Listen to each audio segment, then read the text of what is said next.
Okay, everyone, YouTube's up and live and the phone system is on. Everyone please rise for the Pledge of Allegiance. I pledge allegiance to the flag of the United States of America and to the republic for which it stands, one nation, under God, indivisible, with liberty and justice for all. Thank you.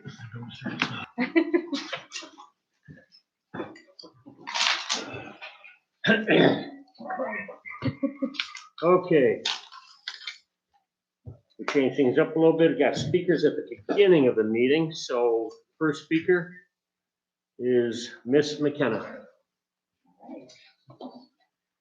Okay, my name is Ida McKenna.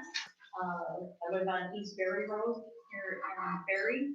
And my concern, and I feel is a very legitimate, very big concern for the people of our community, is the infringement of their property rights.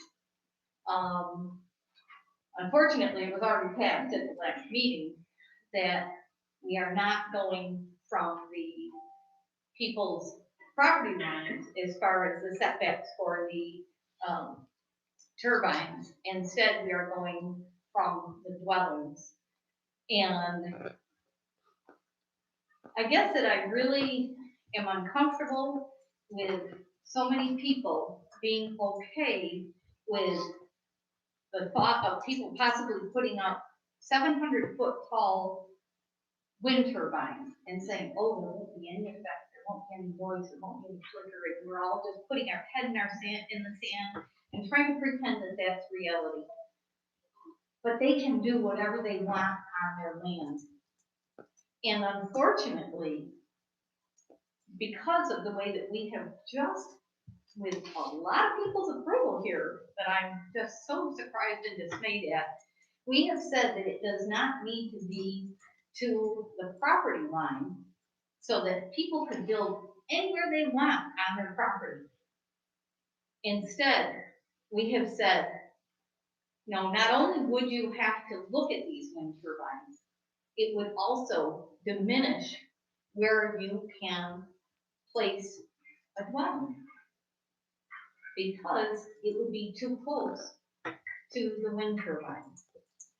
And I just want to express my heartfelt dismay that anybody would do that, and that we would be so willing to encourage something that is definitely going to infringe on everybody for many miles. If these wind turbines come in, people would have to look at that in their night sky, and it wasn't like that when they bought property here. But we are having our liberties taken away, our freedoms, our property values, our property, and the ability to build anywhere on our property that we see fit. And every time we say the Pledge of Allegiance, it always touches me. Justice for all.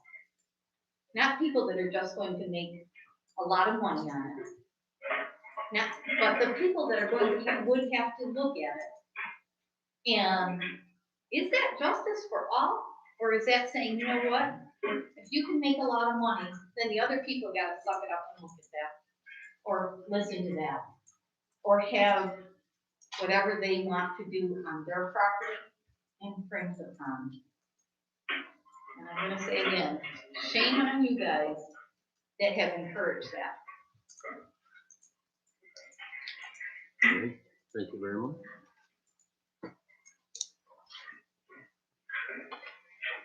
Next speaker, Dr. McKenna.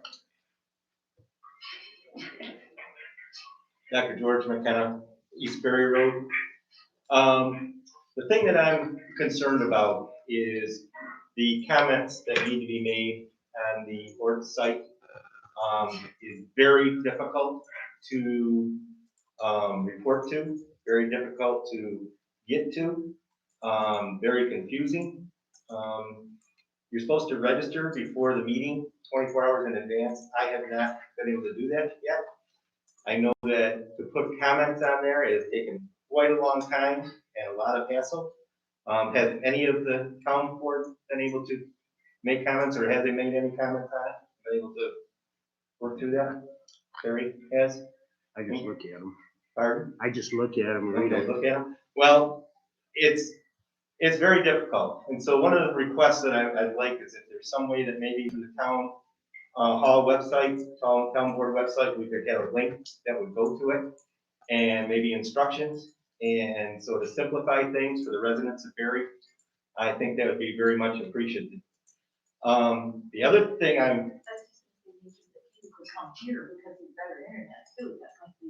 yeah, and that's the other thing I was thinking of. I mean, we don't have very good internet. Maybe that's what's been slowing me down also. So maybe, yes, having a comment that they could come here for better internet to make their comments and open it up. The other thing that I'm a little bit discouraged in is, you guys just said you've just been looking at them. There is a comment on there from the town of Berry saying that, hey, we have changed our wind ordinance, pretty much to comply with what they need. But I don't know who put that on then. So that's kind of funny. I was wondering if you guys would also put on from the previous meeting how you were unanimous in disagreeing with this procedure and going to this process, and you were completely against it and went along with all of Orleans County. Let's make that comment known to them, because you guys did vote on that and said, no, this is ridiculous. They have New York State just stomp all over us and do whatever they want. So let's see that comment coming from the town of Berry. Thank you. Thank you.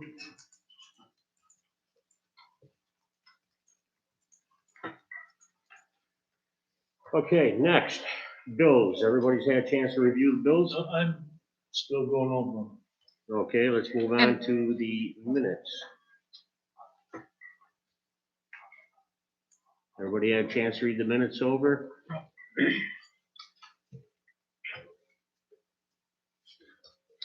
Do I hear a motion? I'll move that we accept the minutes as written. Second? I'll second All in favor? it. Aye. Opposed? Okay, so carried.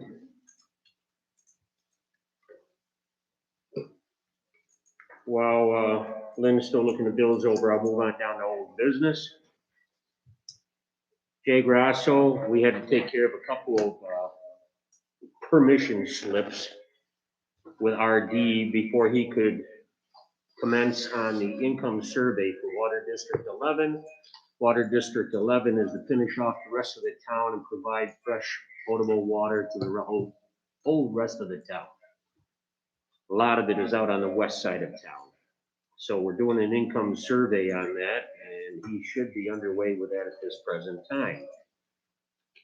Water District 10, which is the one that. Sean, sorry, can we go back to Water District 11 for a minute? Yep, go ahead. We had talked about, when you had handed out the map, about the number of dead ends. Yeah, And, when I was looking at that map, you said you were gonna look into exactly how many dead ends there are currently, and how many dead ends there will be with Water District 11. And then we also talked about the concern of, pressure. Do we have, before we get too far in on that, do we have any information about that? we still would have to identify an engineer group to sit with, number one. Number two, we have to take a look at that map, because there are some areas that there is no need to run a water line and therefore, and produce a dead end. And there are a couple of dead ends that we can loop, which would give us better quality water as well. So that was just a preliminary map that we had looked at. That's nothing set in stone at this time. This is all in its very infancy at this time. All we're trying to do is find out right now with doing the income survey if we can get the lower interest rate. Okay? Okay, and is there any cost, so if we find we can't get the lower interest rate, or that it's not feasible at this time, is there any, cost that we will be expending to have Jay go ahead and do this Well, survey? what Jay Grasso's doing on the income survey is not free. Yeah, there is a cost. Usually, once you get the district set up, that gets paid for through the RD funds. If we say no to it, then yes, we're gonna owe G and G some money. I just, if we could get what that would be, just upfront, just so that we know, what that would be to do that. He sent me a price, I'd have to go take a look at it, it seems to me it's like, I don't know, I don't even wanna guess at it. A couple thousand neighborhood.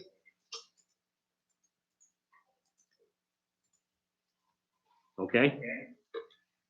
Okay, Water District 10, we are at the point right now where, and Water District 10 is Angevine, Transit, and McNamara.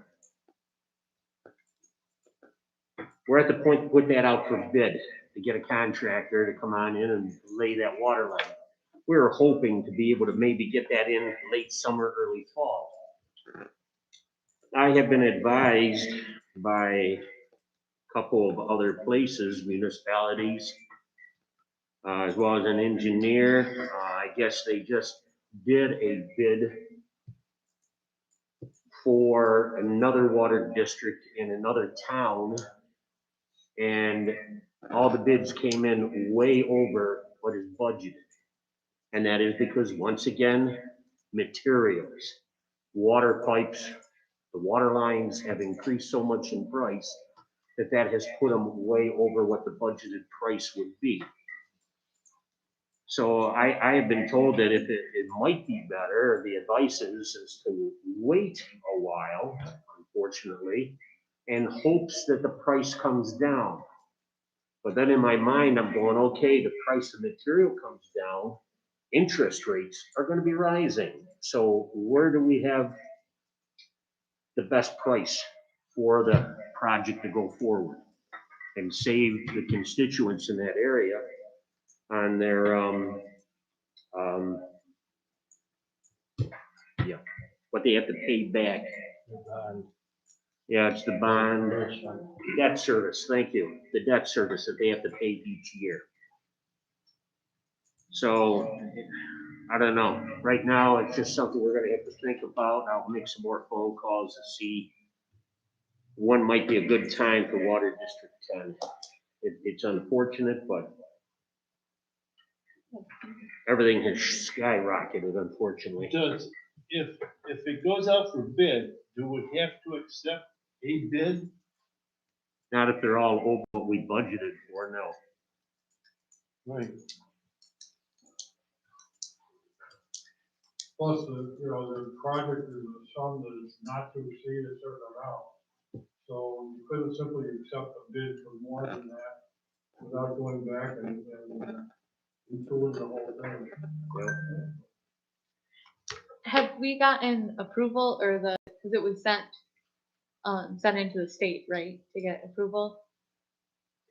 We don't need approval from the state project did council. not require comptroller approval because of the cost. It didn't meet the threshold. But the comptroller did receive a copy of our resolution adopting it and our final order. Which is where we're required to provide the comptroller's office with that information.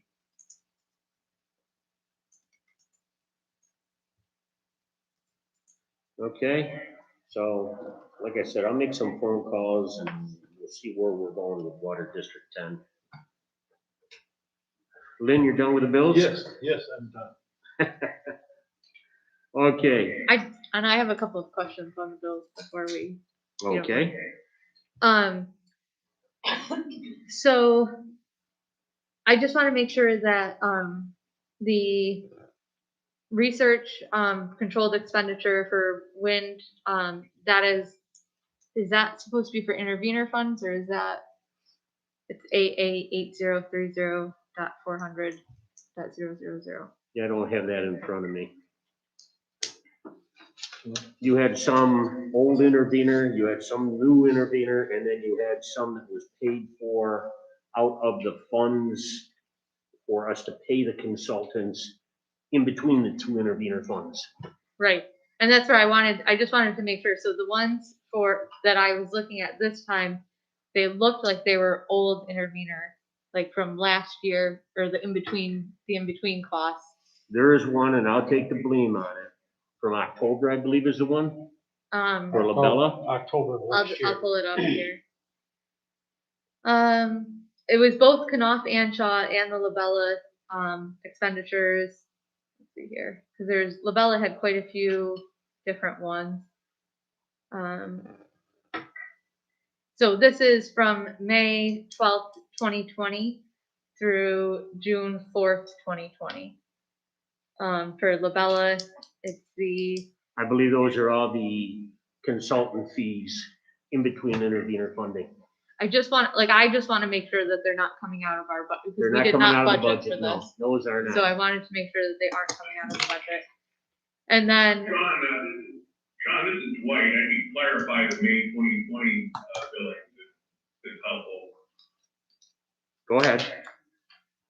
The application phase of the intervenor funding commenced when the application was submitted, which is around, I think, the May, June timeframe. And the intervenor funds were not available ultimately until the fall for those. So there was the accumulation of hourly charges going back to those dates that weren't actually submitted for reimbursement. So I think it was October, November, after the funds and the contracts were all finally approved by the Department of Public Service and the comptroller. So that's why some of those go back to the middle. okay. And so just so that I'm clear on this, those ones are covered by the Article 10 intervener funding, not 94C intervener funding, and not the funding that the developer gave from previously. Is that from the application phase? Is that right? From last year would have been the Article 10, yes.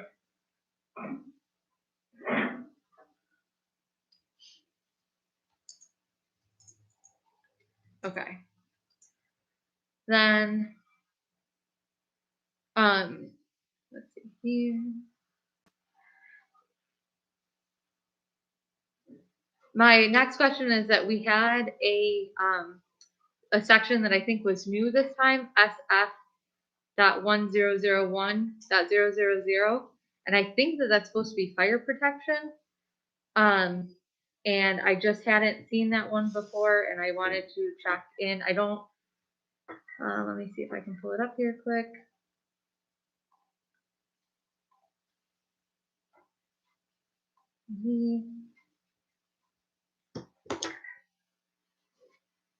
She just sent it out.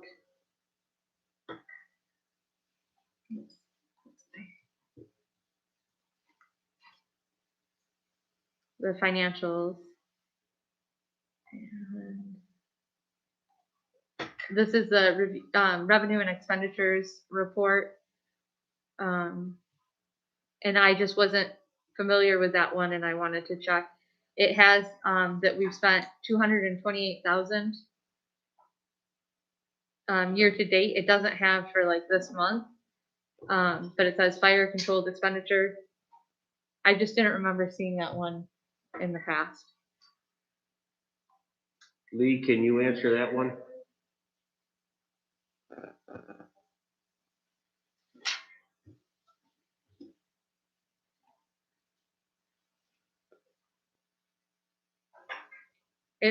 It looks to me like it's to go to the fire, like it's the taxes that came in and then went out. No, For how much? $228,000. It says That would be- real property taxes, and then, but I just don't remember it being in our budget like this before. The payment we have to,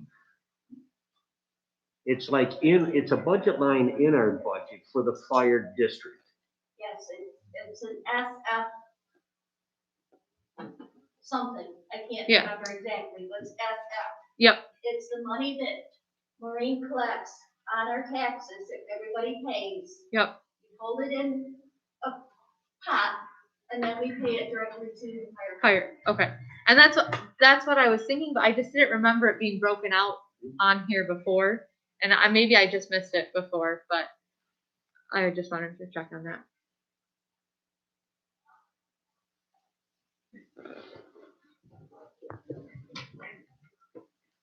Okay, we all set? Let's see here. Yeah. Okay, thank you, Lee. Okay, then, do I hear a motion on the acceptance of the bills? I'll make a motion, we pay the bill. I'll Second. second it. Okay, Tom seconds, all in favor? Aye. Aye. Opposed? So carried. Okay. We have three fine young gentlemen from RIT. Each year, Paul Chatfield, that most of us know here in the county, because he does a lot of the water districts here in the county, but he's done all of ours so far in this town. Anyways, he's a professor at RIT, and he gives his students as a final project, a capstone, where they have to act as the engineers. They create a team of 4, and they go and they select a project that he asks different municipalities for, and we submit. And I told Paul, yeah, once again, I'd like to see about some ideas for development of our town park, as well as possibility of putting some solar panels out there that would help benefit our community here. Not so much the community as a whole, but help support our electric bill, eliminate it if nothing else. Especially when you're talking about all the street lights that we have, even though they're at LED and that's cut our electric bill in half for the street lights, it's a cost, it's an expenditure. So with the electrical or with the solar panels, we would then be able to possibly eliminate our electric bill and then also have some in reserve because of producing more electric than what we consume. So anyways, these are 3 out of the 4. One of the gentlemen was unable to attend tonight. I asked them, they did their presentation that I attended in person. Tom was on Zoom and watched it. So when they did their final presentation for their final grade, I tried telling Professor Chatfield they ought to get a little extra because they did such an awesome job. Anyways, they are here to give their presentation, and I will turn the floor over to them as soon as. Okay. This one.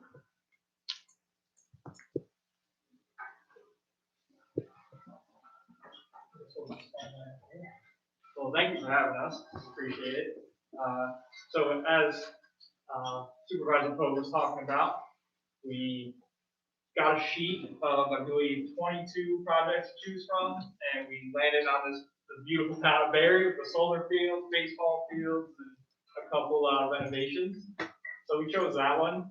We'd like to try to integrate, alternative energy into our project. So we saw that as a glaring no-brainer. So this is the Barrytown Park Improvement Project, and I'm Tanner. I did all the contract drawings, such as grading plan, septic plan, layout, and structural CAD design. My name is Mason. I did structural design calculations, and I did a fair amount of the cost estimate as well as some of the solar estimations.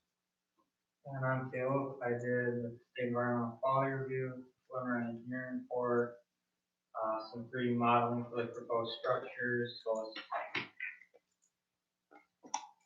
And we'll abridge this presentation. There is a fair amount of fluff in this for a grade, so you go to this. That's what we look like without masks.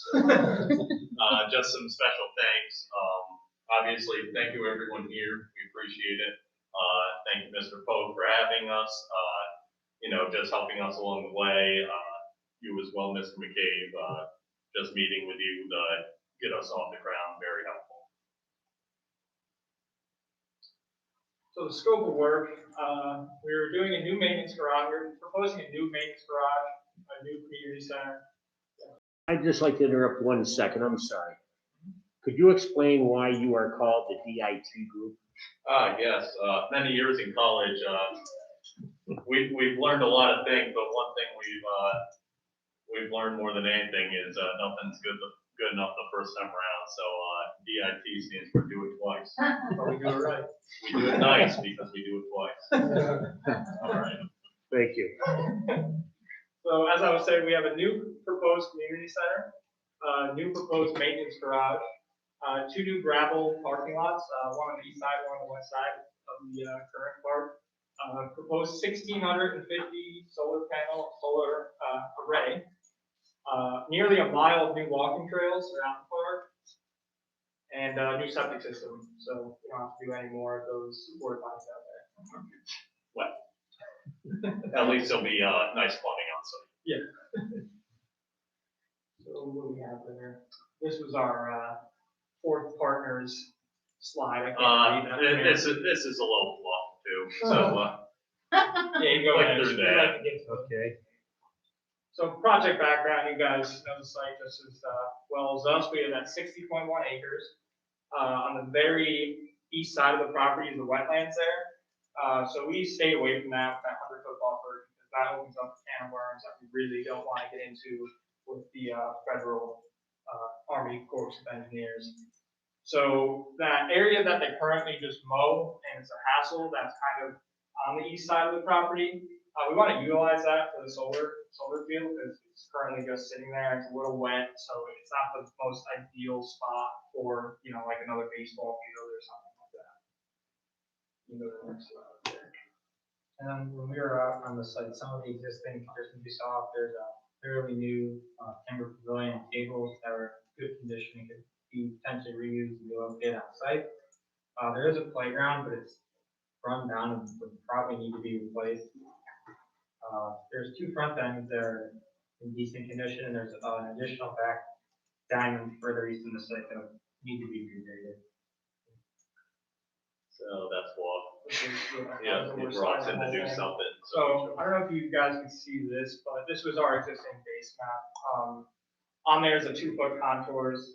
The site, as you guys know, is pretty flat, but except that southwest side, where the current pavilion and gravel parking lot are, it's a little slow, but other than that, it's pretty flat, and we have to grade a little bit to make that drainage work. So if you just click, yeah. So our areas improvement, we broke it down into 3 sections: Section A, Section B, and Section C. Go to the next slide here again. So Section A, that's where all of our kind of in-house amenities will be. New proposed community center, gravel access road for the maintenance garage, septic plant, our septic system, concrete curbs, and the western gravel parking lot. And then in B, we have the new proposed 120-yard football or all-purpose field that's graded at 1%, along with a curtain drain that will provide proper drainage. So as you can see there, just next to the proposed field, we have a gravel parking lot that's a little bit deeper into the site. We also relocated that existing pavilion just north of that parking lot. So that gives people a little bit better access if they want to, if there's a game on that all-purpose field and they don't necessarily need to be on the front diamond, they don't have to park in the front and walk all the way back. Gives you better access back there. And just to interject, we did do paper plans for all of this, so you do have access to those PDFs if anyone was curious. You are able to get access to those and distribute if you so choose. So then on to Area C. So on to Area C, we have our solar array. Around that solar array is a privacy fence. I know we discussed making a berm, but with how flat the site was, it was kind of a lot of money in fill and the grading. It would have been pretty wet throughout there. So we We proposed a privacy fence with the optional slats. That way, if you want to show off the solar panels, or if you don't, it's optional to put those slats in.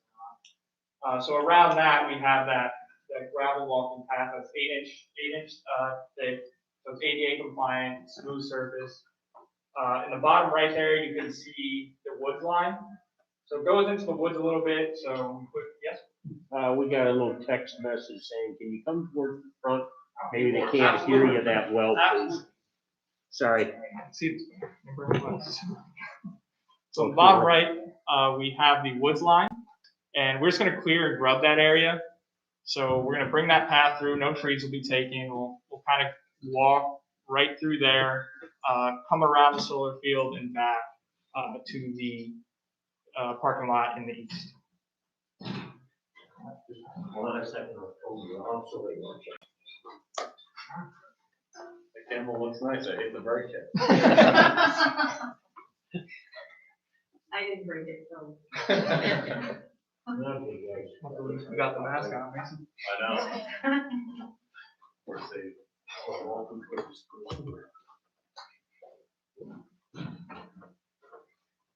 Next slide, right? Yes, also important note there, they're spaced at 13 feet apart, 60 degrees. That's optimal for town of Barry with latitude and longitude. We've taken that into account to produce the most solar as possible.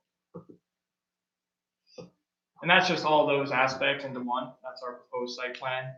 There's details along with that in our full, contract drawings.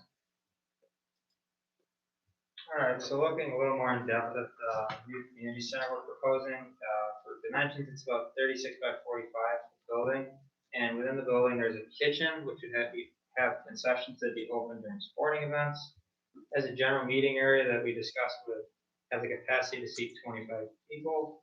That has restrooms, as well as on the south and east sides, it has a 15-foot overhang. The south side overlooks the revamped playground. And I'm just looking at some of the elevations, the south that's in the bottom left, I want to point at that. That would be the elevation of the building looking towards the revamped playground. In the east elevation, that's the top right, would be looking from the front of the building, so you can see the main entrance as well as the concession window. And that would be looking out towards the existing baseball diamonds and gravel lot. This is a little bit of the details about the solar septic plan. So with a little research, we found the New York State Soil Survey, and the town of Barry actually has pretty good soil. Unfortunately, at this exact site, there is a high groundwater table. So to get that 4-foot separation that New York State requires, we have to bring in fill. But to minimize that fill, that southwest slope is a good spot to really cut down on fill costs, because we can grade it into the side of the slope and it won't look like a big hump in the middle of a flat field. Also, that allows us to get gravity from that proposed community center. No more humps or anything like that.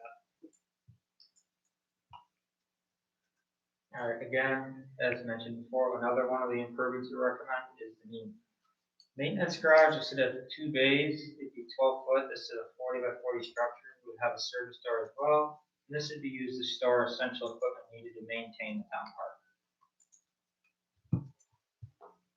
Now just looking at the elevations, you can see the north elevation, that's the top left. That shows again the 2 12-foot bay doors as well as the service door entrance. And just for reference, looking at the east elevation, that's the top right, that would line up with about the main baseball diamond, that would line up about its outfield fence. Now, we would also recommend for their improvements, expanding the existing parking, which would allow increased accessibility to the site. We would do this by expanding the existing gravel lot on the western side of the site, as well as creating a smaller gravel lot, like Ken mentioned earlier, further east in the site. And that would allow easier access to that back diamond that'd be regraded, that'd be all-purpose field, nearly 1 mile PDA compliant walking trails, as well as that relocated pavilion tables. All right, so look at solar fields, 650, 300 watt solar panels. They're photovoltaic solar panels. So this wasn't my slide, so let me remember this. We based our number of solar panels off Barry's 2020, yes, thank you, municipal use. So we assumed 5 hours of sunlight a day to be conservative. Obviously, the majority of your electricity is used in the winter time when sunlight's at its lowest during the year. So we wanted to design for that use. So we feel that this number of solar panels should be fairly conservative.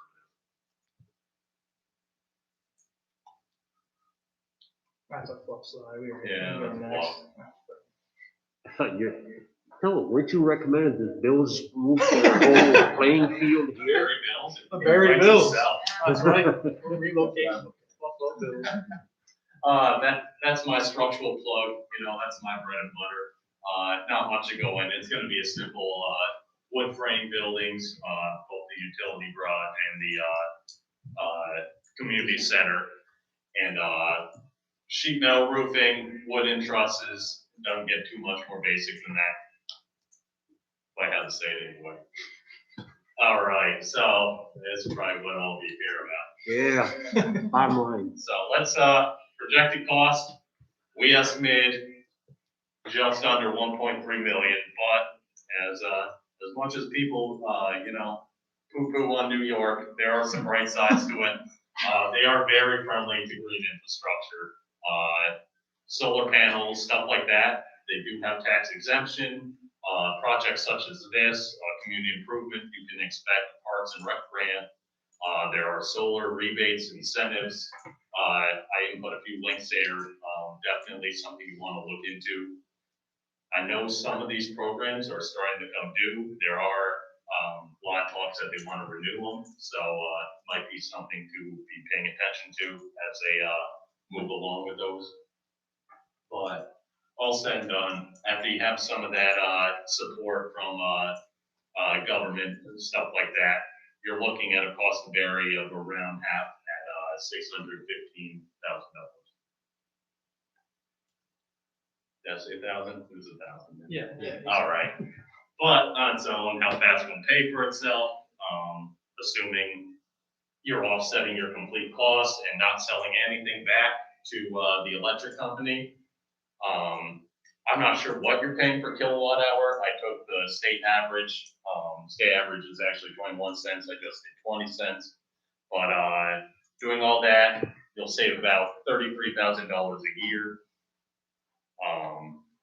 If you're just paying for the solar, which is the bulk of this project, solar panels are not cheap, and you're paying for your foundation the first time around, you're paying for the panels the first time around, and any electrical work that goes along with that. You're looking at about 11 years, 3 months to pay for just the solar.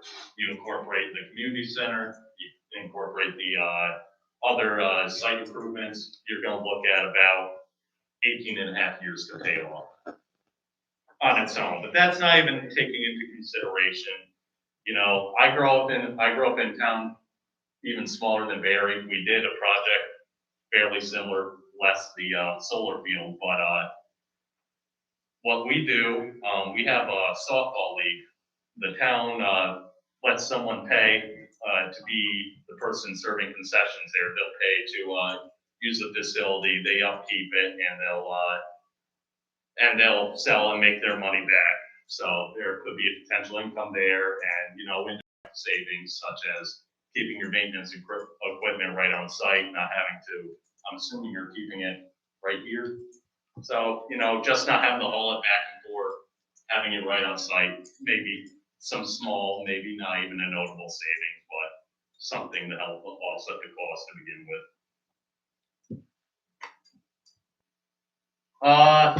Just looking into some of the repayment options, from 2% over 10 years, 5% over 25 years, looked at with aid, without aid. So you look at the low end there, for how much each individual will have to pay in to help support this project. For the 5% over 25 years, average family household, they'll see their tax bill go up a year. All that math worked out to about 46 cents per $1,000 assessed valuation of the house. That's with aid.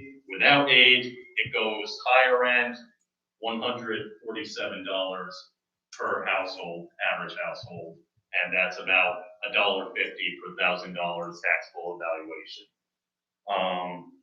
If this is something you want to pursue, something to think about would be the lifespan of these solar panels. Our solar panels are lasting 25 to 30 years. That's expected to, that lifespan is expected to increase, but that's where we're at right now. Sorry. So looking at this is the payment options for just the solar portion of it, or for the entire? This is the project at large. The project at large, okay. Yes. All right. That lovely picture, that's me. I look good in a white hard hat, let me tell you. But that's just some places where we got our, where we built our cost estimate. New York State DOL, prevailing wage, got our aggregates right up the road, Berry, stone, and gravel. They don't pay me to say that, but it was close.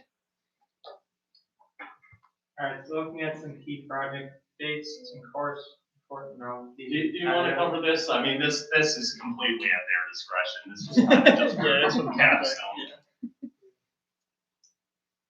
Also, love to, it's like, bring the community together. Yeah. But we're proud. We're very proud of this project.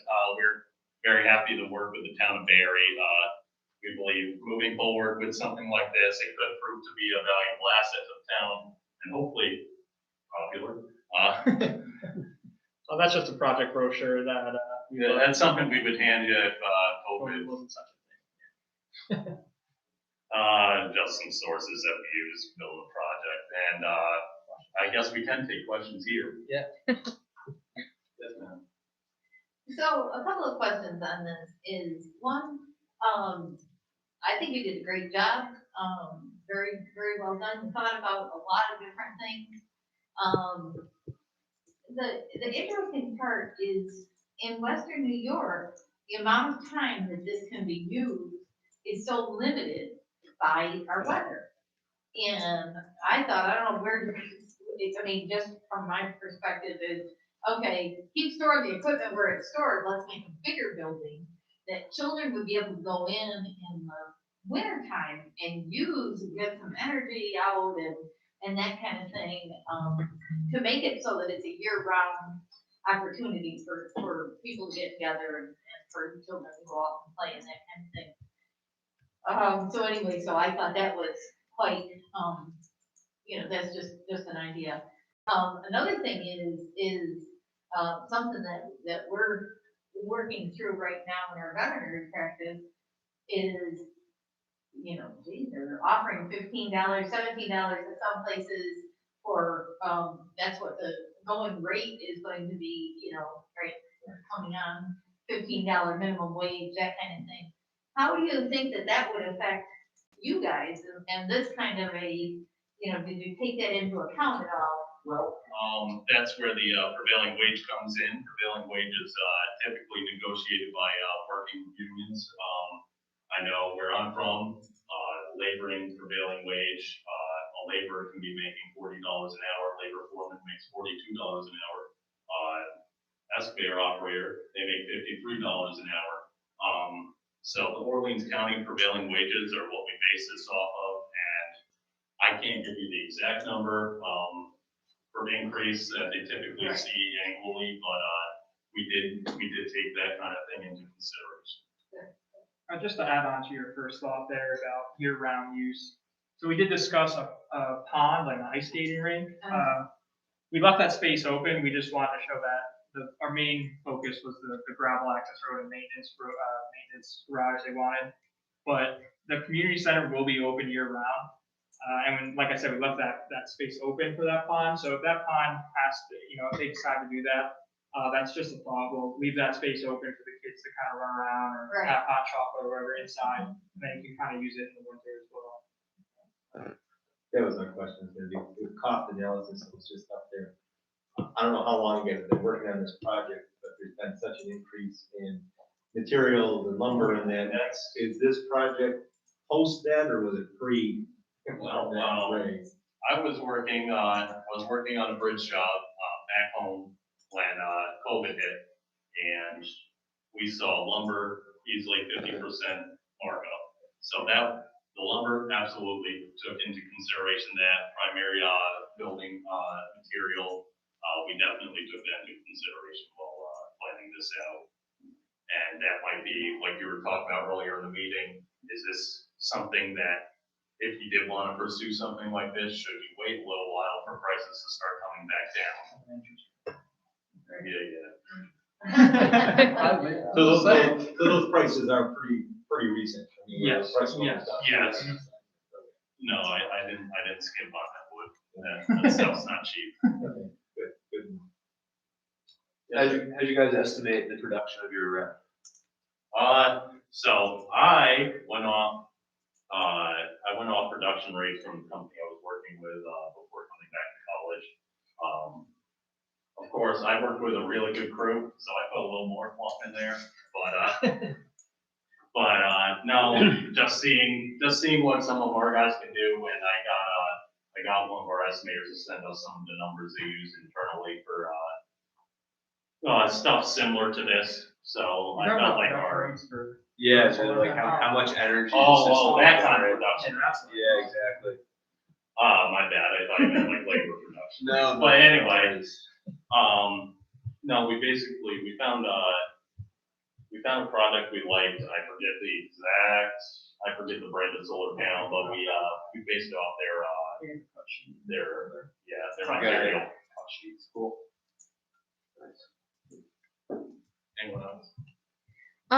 So did you guys look at, like the cost of, did you include, first of all, the electricity and the potential estimated cost of the new building that you were considering proposing? When you were looking at, like, did you add that into the energy, When anticipating, the solar? we did a 10% buffer. So we took what the town's using now and added 10% on top of that. So hopefully that can, that balances itself out. Okay. Nice job, by the way. I didn't mean to No, jump into the question. I that's do want to okay. talk to We got that you guys. Presentation. This is nice. And then as far as, did you guys take into account, so like, plowing in the winter, if it's gonna be a year-round project, like, those are gonna be additional costs to the town? Was that included, or like the, upkeep maintenance, who, possibly having a person kind of running and facilitating and care management of that building? I put in $8,000 additional maintenance annually, when building the, estimate.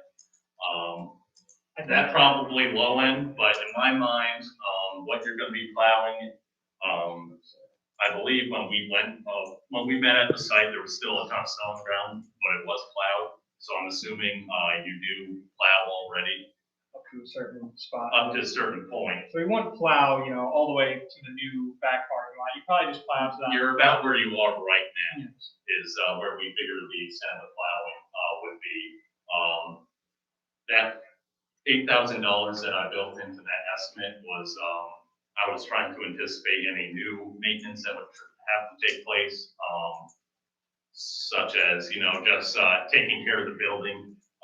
Someone needed to go in and check on something, stuff such as that. I didn't build in like mowing. I figured that was already kind of We're already something covering you're that already cost. paying for. So $8,000 for new additional maintenance that would be taking place. Okay. And I think you have our PER, and there is a breakdown of our estimate in there, towards the end, if that's something you wanted to look into. Or I can probably even send you the spreadsheet directly. Any other questions? Now you got me curious. My senior project I did, going home to the home farm, and when you said tore me a new one, and I remember being up there, and I had my interest rates all wrong, and I had tax things wrong. So what did you guys get? We do too, but we're not gonna. So what was your? The solar. The solar. So our solar guy, he's not here right now. I knew that was gonna be a point of questions, and I think he was just nervous, so he didn't really articulate that well. I kind of spearheaded it, but he was gonna present it, so he knew it, but he got a little jumbled up It snowballed, It was a little rough. and we were trying to like grab a mic and help him. But it was- So it wasn't anything wrong with the project? No, it was just, yeah, we just got stuck in a couple questions. Okay. Very nice, Jeff. Very good. Yes, Alex. thank you, guys. Appreciate it. You guys actually slowed it over, shoot me an email. Oh, dude, yeah. Nice presentation. Okay, I'll have John. Tanner, Mason, Caleb, good luck in the future for you guys. Thank you, sir. You guys have a lot on the ball. You really impressed me there for the presentation. I appreciate that. Thank you. Thanks for the opportunity. You can bring those papers over Yeah, of course. Can't leave without handing those in. Thank you. Don't want to break a table down. Don't put it in the way. Don't have long arms. There's- Small wings. You, here. Yeah. Thanks again, everyone. Thank you, Peyton. There's a table in the Take back. care, gentlemen. And good luck with your finals if you have any left. No, I'm fried. I just cooked my last one. Okay.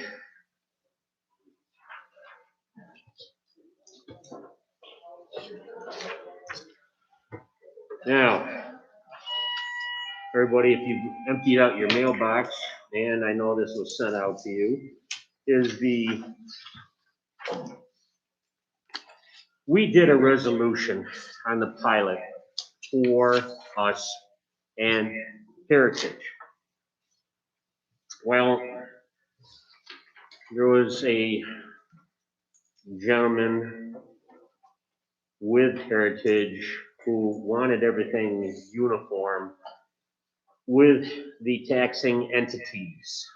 They wanted, It was the IDA that wanted it uniform. well, that's what he said, is that the attorney at the IDA wanted everything uniform. Well, we never voted on we voted that we were okay, With the percentages. with the percentages, but we did not actually, because the pilot and the HCA, have we gotten an HCA? This is separate from the HCA. So the, The pilot only covers the 25% of the revenue that would be divided up between the county and school district. so, We're not participating in the pilot itself. All the funds that are coming to the town are coming to the host communities.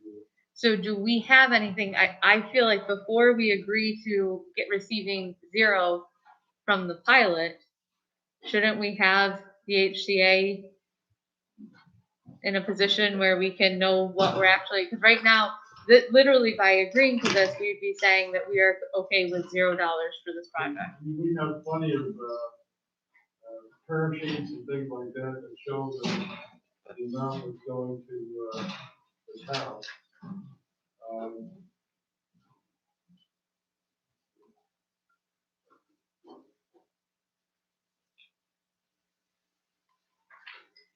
So I understand that supposedly the IDA needs this in order to move forward. But it says in here that, in the whereas clause, let's see, it says $9,000 per megawatt of project installed, and pay the effective tax jurisdiction that amount, of which 75% will be paid to the town of Berry, 25% shared by the remaining effective tax jurisdiction, provided here in the law of the pilot. So it says the town of Berry anticipates entering into a separate agreement with the company that will provide the benefits to the town of Berry through the host community agreement. So it's in here. I haven't had the opportunity to read it because it literally was just sent out. It was not literally just sent out. I Okay, did it again so that you would have it, so I didn't So have to can you- hear that, can too, to you- refresh your memory. can you tell me when this was, sent out originally? Because I don't know, you have, can't even read half the stuff that gets sent to you. I have it, that's not true. Oh, okay. I Wanna have see those emails? that we received it at 6:24 this evening. So 36 minutes before our meeting. But I'd love for you to tell me when you sent it out previously. Not gonna get into that right now, okay? With this, what they're asking for is that we will be, according to the one paragraph here, Town of Berry anticipates entering into a separate agreement with a company that will provide specific benefits to the Town of Berry, including annual payments from the company in the amount of the Berry share. The Berry share is 75% of that 9,000 per megawatt. Do you agree with that? I'm not sure what you're asking me, do I agree with? I understand, I $9,000 know. per megawatt, Town of Berry gets 75%. Do you understand that part? Your question, I understand, I Thank you. comprehend that this is what is being proposed. What I would like to say, first of all, is that I don't appreciate the tone in which you just said that.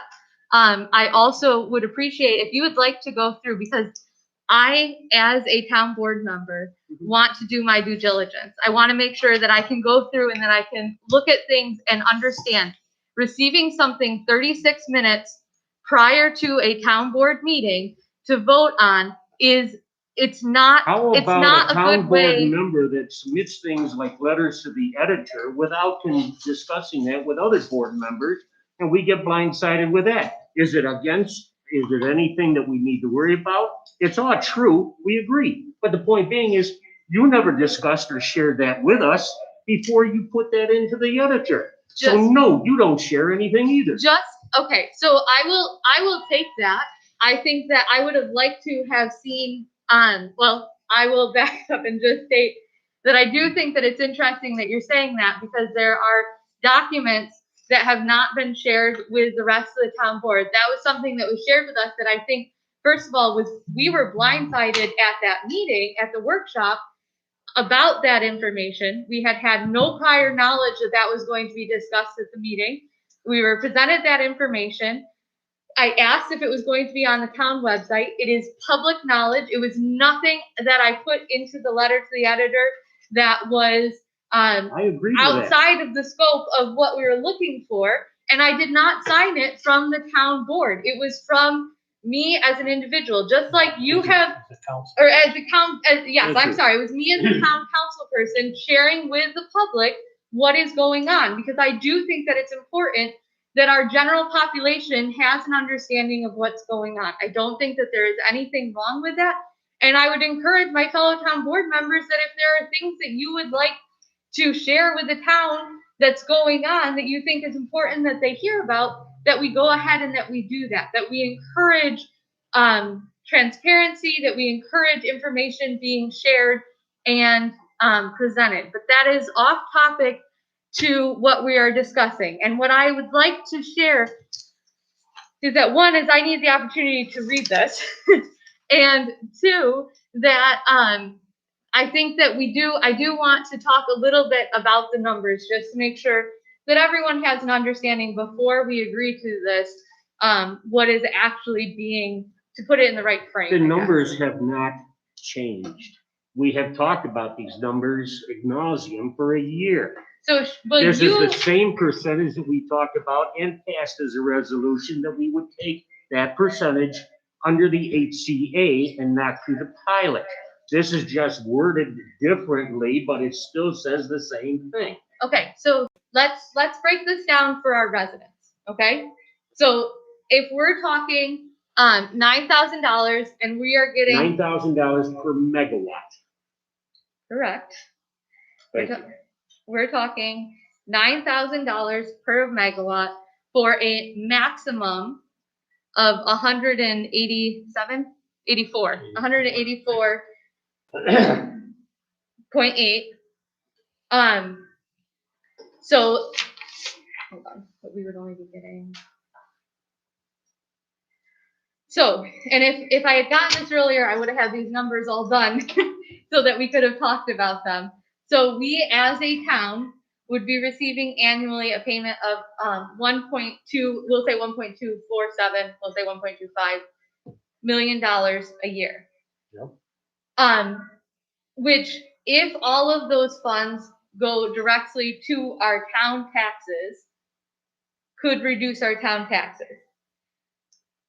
However, from my understanding of what Sean, you and Tom have referenced is that the intention is not for 100% to go to town taxes because we want to look down the road. Is that correct? Yes, we should be setting money aside. If we eliminate taxes altogether, at the end of this project,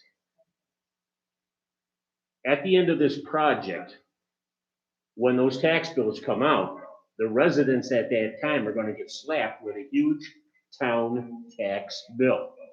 We're not talking about the county tax, we're not talking about the fire tax, we're not talking about refuse, okay, or the school tax.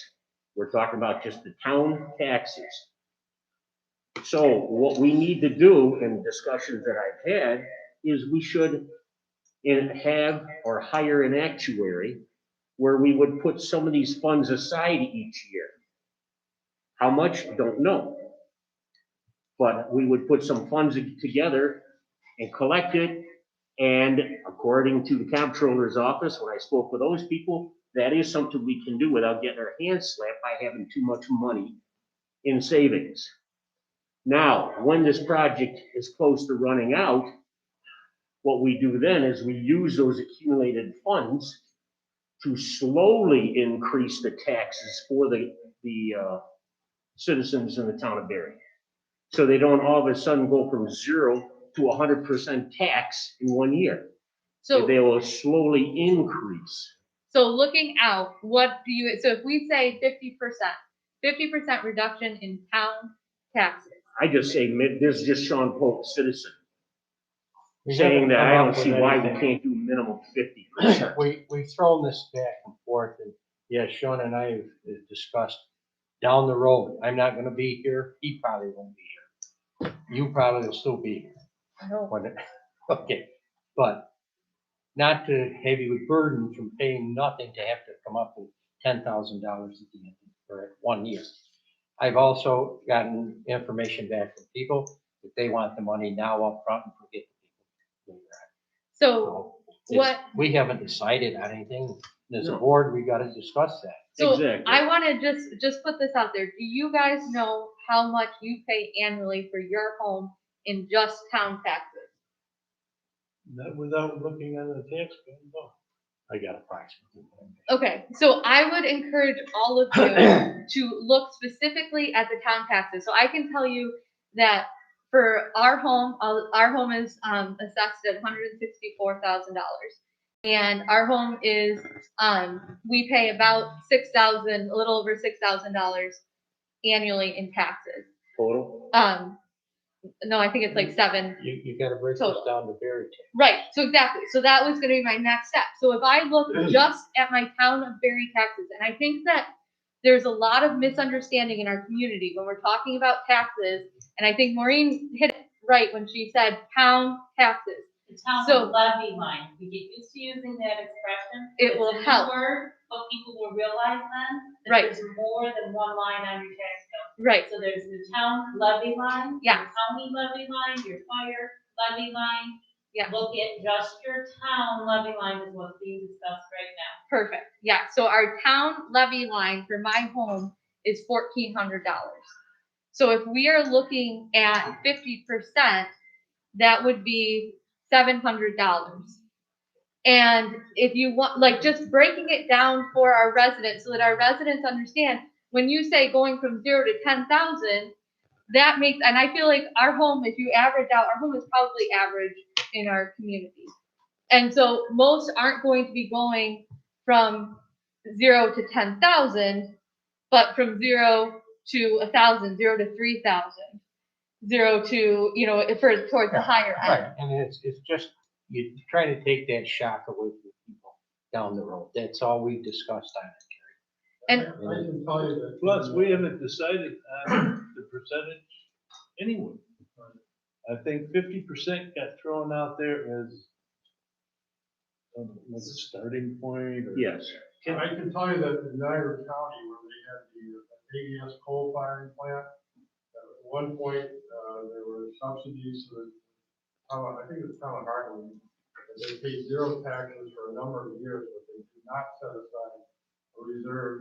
And so when the plant shut down, which it did a few years ago, they had to go in and, assess taxes at 100%. They didn't set aside anything. So I think it's a smart idea for the town to actuarially try to figure out, what should be set aside once the project is over. And as far as the resolution, my understanding is that the county and the school district, as well as the town of Barry, that the resolution is identical other than changing the name of the particular municipality or entity. And that's what I was told that they wanted uniform resolutions from all of the jurisdictions. I understand that the other jurisdictions have already passed these resolutions, and we're the only ones that have not up until this point in time.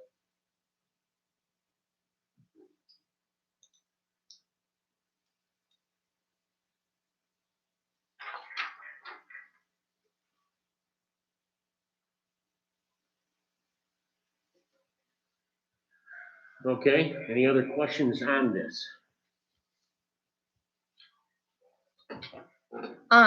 So again, I don't have, I'm trying to pull it up here right now. But I saw LandPro got a pilot, I believe, and the article in the paper was how LandPro got tax cut and how much of a cut they were receiving by having a pilot. Can we please share with our residents, by agreeing to this pilot, how much of a tax savings is this to the developer?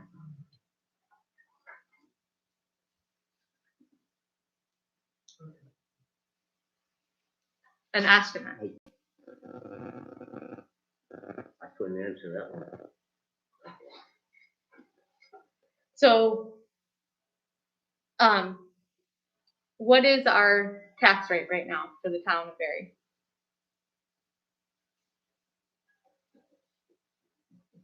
You should have it in there someplace on those. Yeah, I'm trying to find it quick, but again, if I had this ahead of time. What is it? 9.72. A little bit over 9%.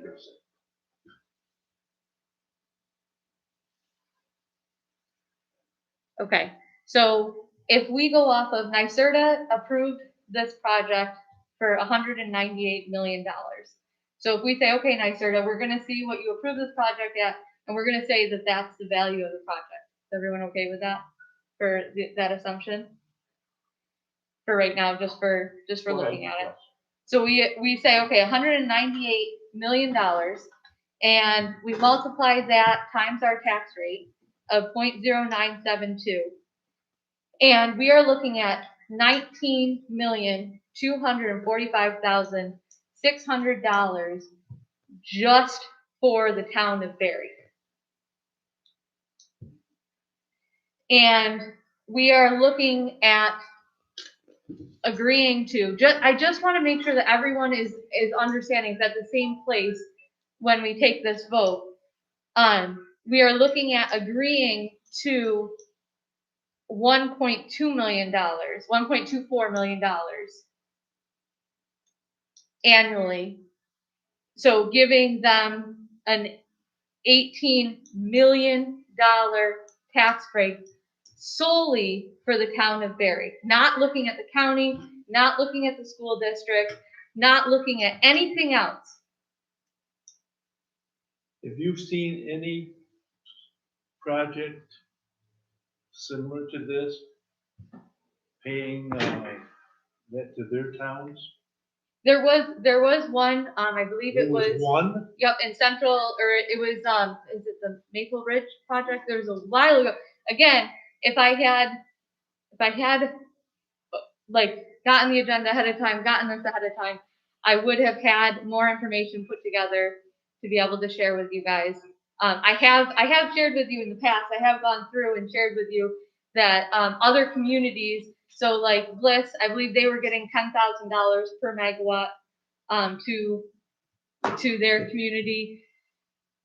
So I'm just, there may be others who are getting a little bit more money, but in terms of the allocation between the county and the town, I can assure you that our 75% allocation is probably right at the top bracket.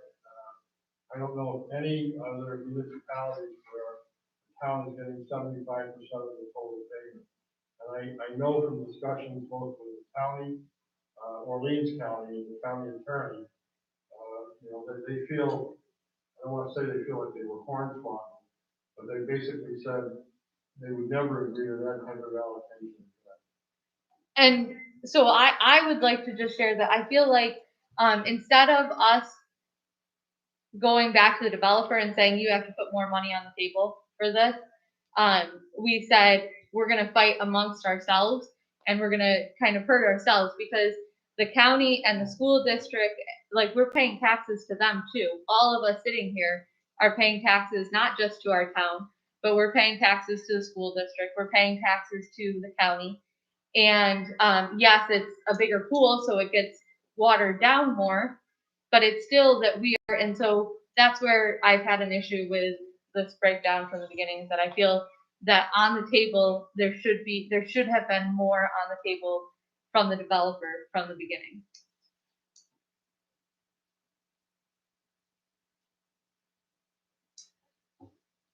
Well, it didn't happen. This is what we've got. All we've heard is that we've got one hell of a deal here worked out with the developer.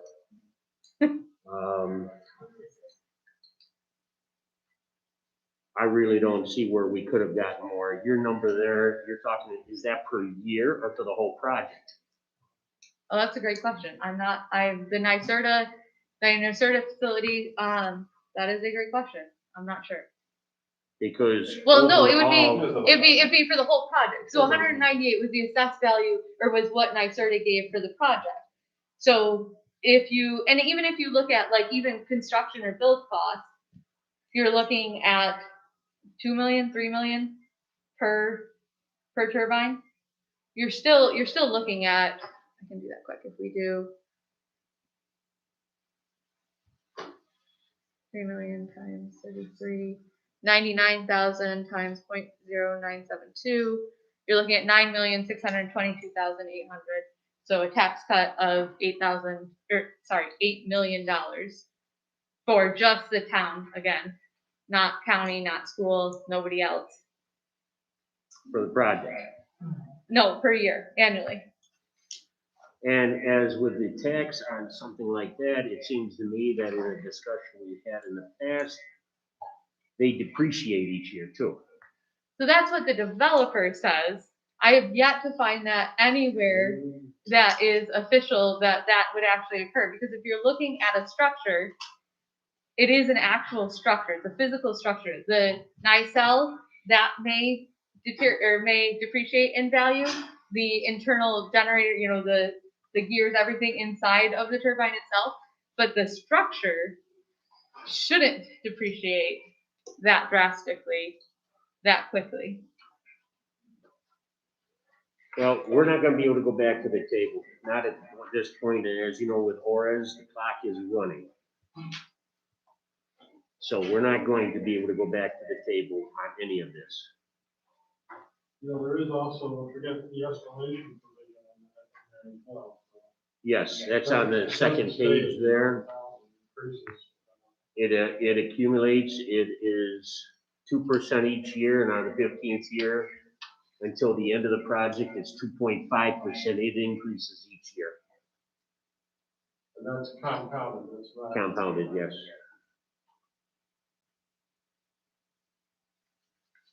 And again, I had shared this at the very beginning, and I know it's too little too late, but it would have been nice if the town board had sat down and looked at, okay, what is it that we would like to see to obtain from this project? What are the things, what are our goals? What are we looking to do in the future? And do a breakdown of the costs and then be able to say, hey, this is what we're looking for if you want to do this project in our community. Maybe get some outside input from other individuals in the community. And then gone to the table 2 years ago and been able to say, this is what we'd like, this is why, and this is a very reasonable.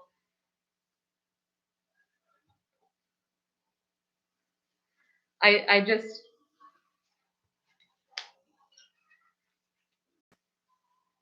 Well, we need to move on here.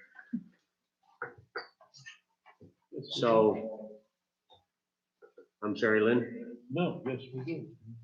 Move on. anything from you, Tom? Margaret? no. Okay, then, for this new resolution here, it says,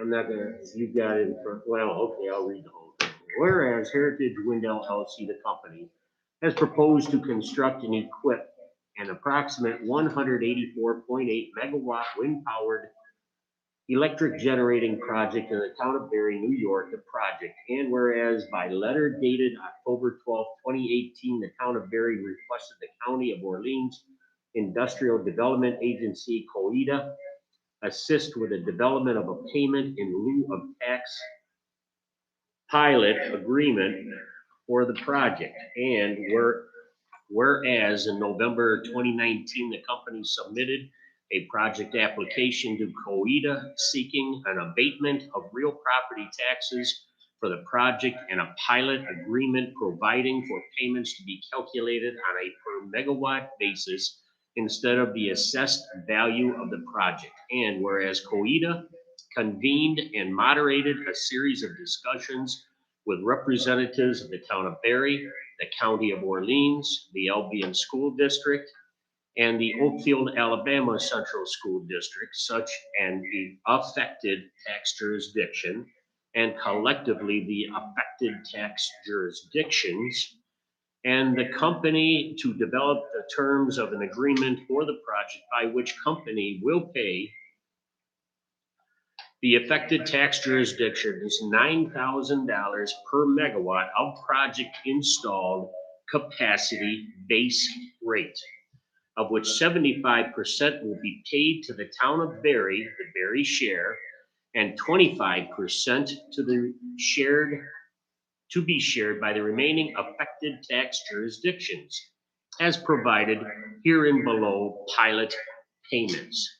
And whereas the town of Barry anticipates entering into a separate agreement with a company that will provide specific benefits to the town of Barry, including annual payments from the company in the amount of the Barry share, the host community agreement, and whereas each of the affected tax jurisdictions desires to consent in writing to a pilot agreement which does not provide for payments to be allocated among the affected tax jurisdictions in proportion to the amount of real property tax and other taxes which would have been received by each affected tax jurisdiction had the project not been tax exempt due to the status of COIDA, and under which the County of Orleans, the Albion Central School District, and the Oakfield, Alabama Central School District will receive their agreed portions of the pilot payments. And whereas in the view of the benefits to be received pursuant to the host community agreement, the town of Barry is willing to waive and relinquish its right to receive pilot payments pursuant to the pilot agreement between COIDA and the company. Now therefore, town of Barry hereby resolves as follows. Town of Barry hereby consents to the non-proportional allocation of payments in lieu of real estate tax and other tax pursuant to a pilot agreement with a term of 25 years to be entered into between COIDA and the company in connection with the project. Town of Barry is hereby authorized to execute and deliver a pilot allocation agreement by and among COIDA and each of the affected tax jurisdictions, which agreement shall authorize COEDA to allocate and distribute pilot payments received from the company on a non-proportionate percentage basis as follows. This is of that 25%. The County of Orleans will get 50% of that 25. Town of Berry will get 0 of that 25. Albion Central School District will get 48.485% of that 25%. Oakfield, Alabama Central School District will get 1.515% of that 25%. The amount of such pilot payments shall increase at an annual rate of 2% beginning in year 2 of the payment term of the pilot agreement and at an annual rate of 2.5% beginning in year 15. Town of Berry is hereby authorized to enter into the host community agreement. Town of Berry is hereby authorized to take such steps and actions and to execute any and all necessary documents, agreements, and or modifications thereto as may be reasonably necessary to effectuate the proposed purpose and intent of these resolutions. These resolutions shall be effective immediately. Okay. Do I hear a motion on this? I'll make a motion. Lynn makes the motion. Do I hear a second? I'll second it. Tom seconds. Can I, just one more quick thing? Yep. So as you read that in entirety, the wording is that the town of Berry anticipates entering into a separate agreement. And, so yes, it says that but we haven't entered into anything. I guess I don't, I'd like to see the host community agreement information. I would like that to be the most updated stuff so that we can be, as a full town board, reviewing it. There's a lot more to the host community agreement other than just the funds as far as the road use and all the other different components to that. And I think that that's a pretty big thing. And if we don't want Carrie Richardson sitting here right before we're trying to move on, make a motion on something, saying, hold up, this doesn't make sense. Let's talk about this. Let's negotiate. Let's have a conversation. Let's make sure that all of our T's are crossed and our I's are dotted. Then I would very much appreciate if that documentation is shared ahead of time.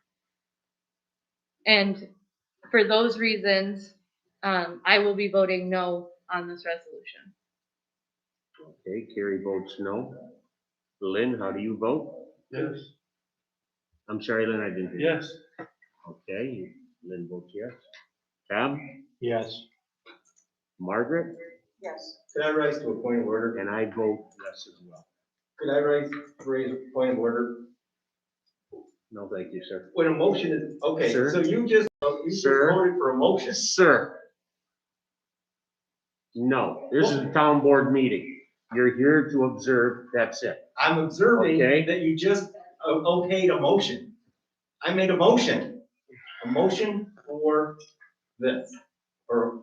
A motion to have a resolution on this, of which Lynn Lynn made a motion, so yes, I made a motion. Why doesn't he make the motion? So it's official. Okay, thank you.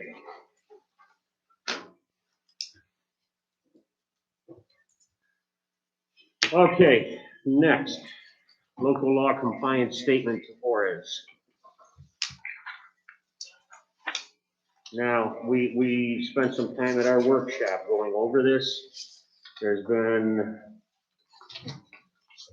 pretty much everything that is here in print is what we had discussed, talked about at our workshop.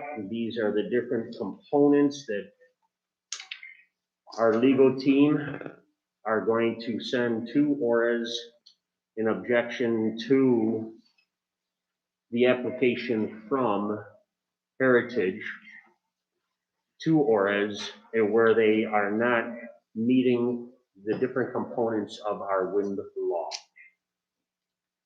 I have some comments and some questions on this as we go through. One is at the very beginning, can we change it instead of statement of compliance with local laws? It's really a statement of non-compliance, the areas where the law isn't, where the application isn't compliant. And I feel like, I know that this is like a beginning and this is what the regulations are saying, that we need to have a statement of compliance, and that's what they're calling it, to identify the non-compliance areas. And I just think that as a town, this is where they're stepping on our toes and saying, we don't care what you've written, this is what the state wants, so this is the way it's going to go. And I guess I would just like to make that like, well, hold on, this is a statement of non-compliance. Because we're not saying all of the areas that they're compliant with, we're saying the areas that they're not compliant. Does anybody have an issue with that? Right, I would rather listen to, or not listen, but to Yeah, White and Lance. Dwight, if I could just comment on that. The name of the document is defined by the regulations. It's a compliance statement with the local law. And in the document, it does say that the project does comply with the local law except for the license that is listed. So the name of the document is a compliance statement. That's what it's called in the regulations for the middle. It seems, I understand that, and that's what I, stated, that I understand that that's what it states, but I do feel that that's not appropriate. It's misleading. If I'm going through the docket on the DPS site of what's going on in this, and I see that, I'm going to say, oh, the town of Barry says that it's compliant, that this project is compliant, without opening that document. And I think that that's probably New York State's intention of naming it that, so that it is a little bit misleading. And so I guess I still would like to see that changed to the document of that it's not compliant with our town laws. Because if this project was being presented to us as a town board, and we would say that this project is not compliant with our town regulations. There are, 9 areas that would need to be addressed before it could be compliant. Well said.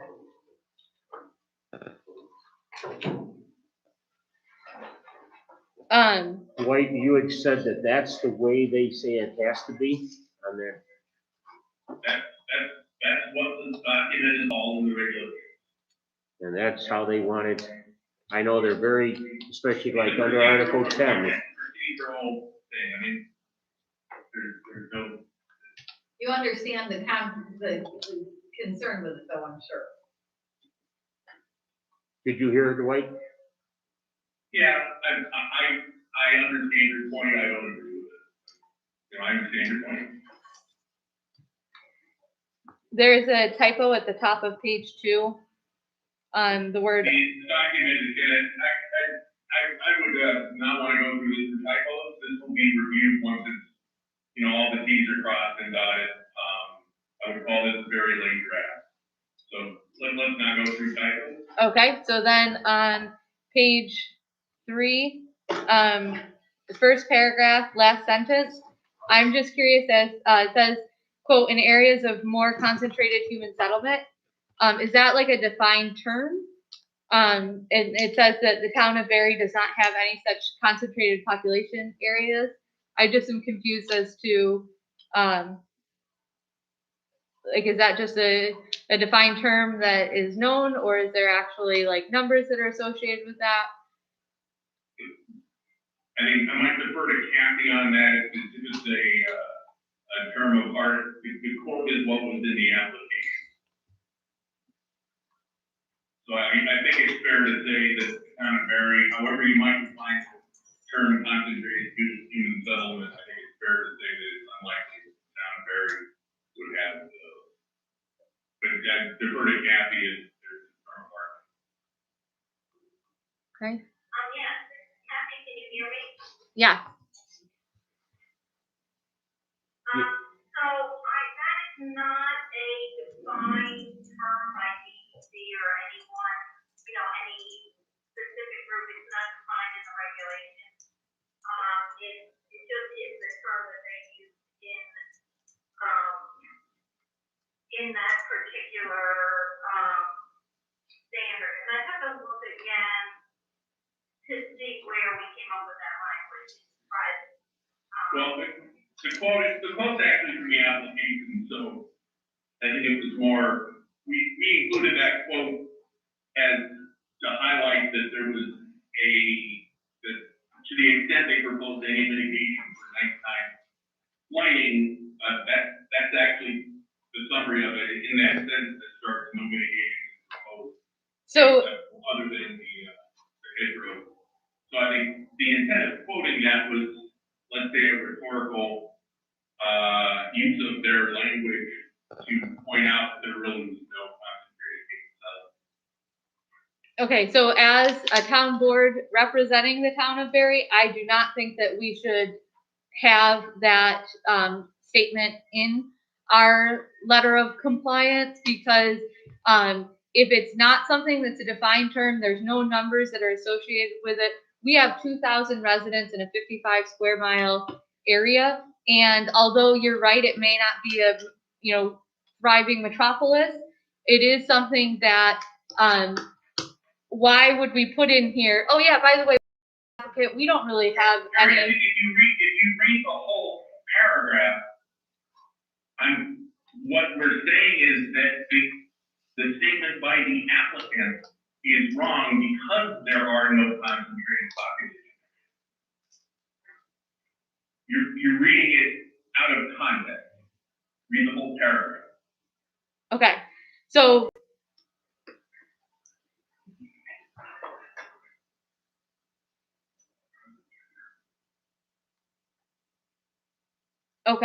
so you're saying that because of I guess that as I read through that the first time, and again, I apologize because I did only read through it one time. I highlighted that area and was wondering, like, okay, why are we putting this in here? I was thinking that you were saying that the town was in agreement with that quote. No, we're pointing out that it's wrong. Okay, thank you. I understand that now. It was a misread, and I appreciate your clarification on that. Thank you.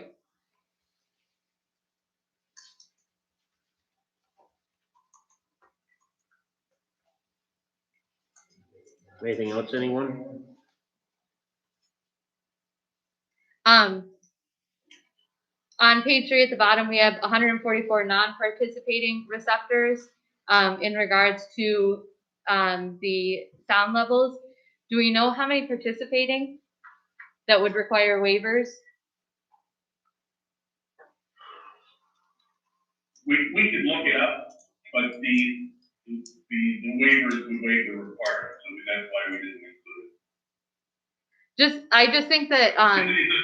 It's available, but it's something that was not a non-compliant, so we didn't include a reference. but if that's under the assumption that the leaseholder would agree to a waiver, because there's nowhere that the leaseholder has to say that they're going to waive their rights. So it's up to. Actually, there's actually a permit in where the waivers are supposed to be provided prior to construction. So if the waivers that are provided are not reflective of all the properties that were participating, there would be that would trigger a re-review on a particular property. Okay, thank you. Yeah. And I think that's discussed in the one about reporting the waivers. The section, what is that? That's number 3. I think. That's in the topic number 2. One of them. Yeah, I also I just wanted to say I appreciate you guys putting in there. I didn't realize that 14 non-participating receptors are estimated to experience 60 hours or more per year of the shadow flicker. Yes, now, just to clarify that, the permit condition is a 30-hour limit. So that 50 is a model number prior to mitigation, and the applicant is required to operate facilities such as mitigate it down so that the maximum is 30. So I think that's just to kind of put that number in context. Is that's a model number, it won't be, it's not allowed to be the maximum because of the 30-hour limit that's in the permit. As you can read there, the town law is 25. That would be what it would be if they do things to mitigate shadow flare. And White, I can just add to that. The model numbers are modeled under very conservative conditions. So it's called a bare earth model, where they don't take into account any topography or any vegetation or anything that would possibly block shadow flicker from, whether there's a window on that side or not, and it assumes the sun shining every minute of the day that the turbines are operating, and they're operating 100% of the time. So it's universally acknowledged that first set of numbers, the first model estimates are very conservative and overestimate the hours of shadow flicker. And as Dwight said, the condition will be that they will have to either curtail the turbine or put up some shade or do some maybe planting, work with the landowner to arrive at the appropriate mitigation so that in the end, the actual shadow flicker is not more than 30 hours. And that would take into account existing conditions of whatever the topography and the window orientation and the vegetation is. So the next thing that I wanted to point out is at the very end on page 9, the required finding for 6 pertaining to former zoning code regarding limitation on construction hours. It's listed that has been changed, but what I have as what was approved for the updated wind law had construction hours, except where certain activities, map pours, or component deliveries, or other conditions such as high wind speeds during the day, demand from time to time require deviation from the hours set forth within. But we had Monday through Saturday, and that it wouldn't occur on Sundays. Such activities will be limited. And the draft permit said 8 a.m. to 8 p.m. On Sundays and national holidays. So I think that that's another area where it still is actually not compliant.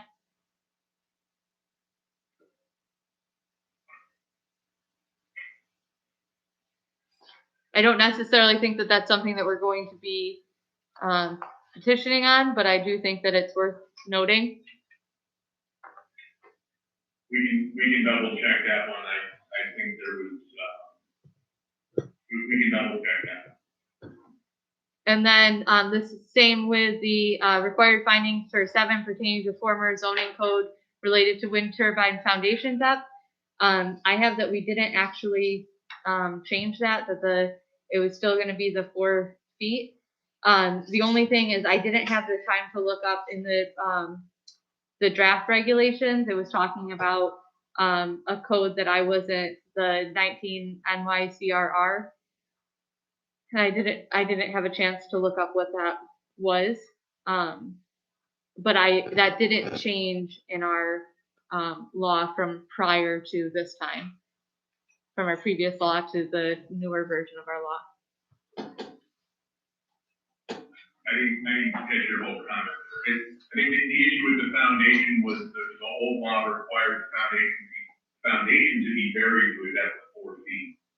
And the new law doesn't require the foundation to be, the top foundation to be below. Yeah, we discussed that before. It's really requiring the foundation to be buried below 4 feet, obviously, you know, these, whatever the turbines are attached to, they're generally either at or slightly above ground level. So that was something that was really, from a building standpoint, really not practical or feasible. So we did away with it.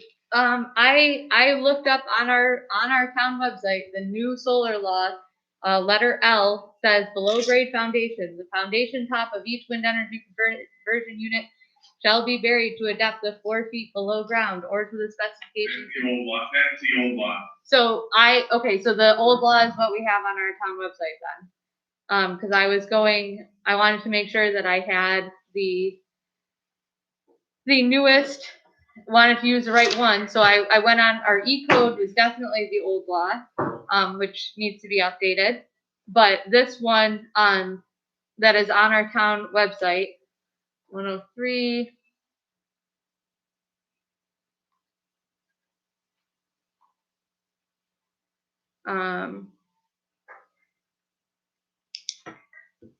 And it's not, let's see here. Construction hours. There's where it says Monday through Saturday. Yeah, I think you got the old law there. Okay. I think, and that's probably who the construction. We'll double check that. The new law is, not before 6 a.m. or after 8 p.m. Mondays through Saturdays. Right.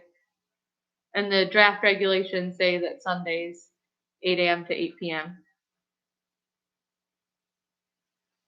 It's not a question of the draft, it's a question of the application. It's not the draft conditions, it's what's in the application that needs to be.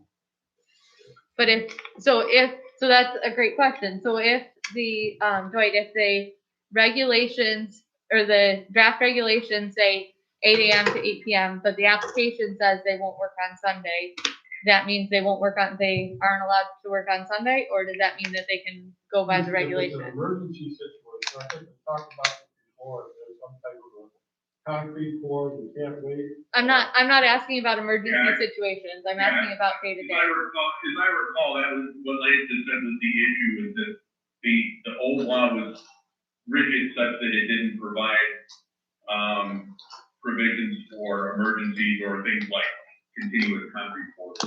And the new law does. So I believe that was the issue of concern with the old law. So, But okay. I'll double check the language on those and compare it to the purple to make sure that there is not a non-compliance. That there is or is not.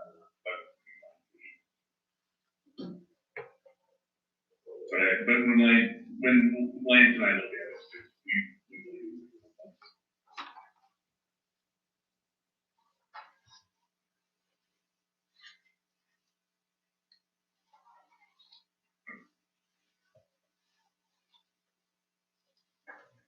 Anything else?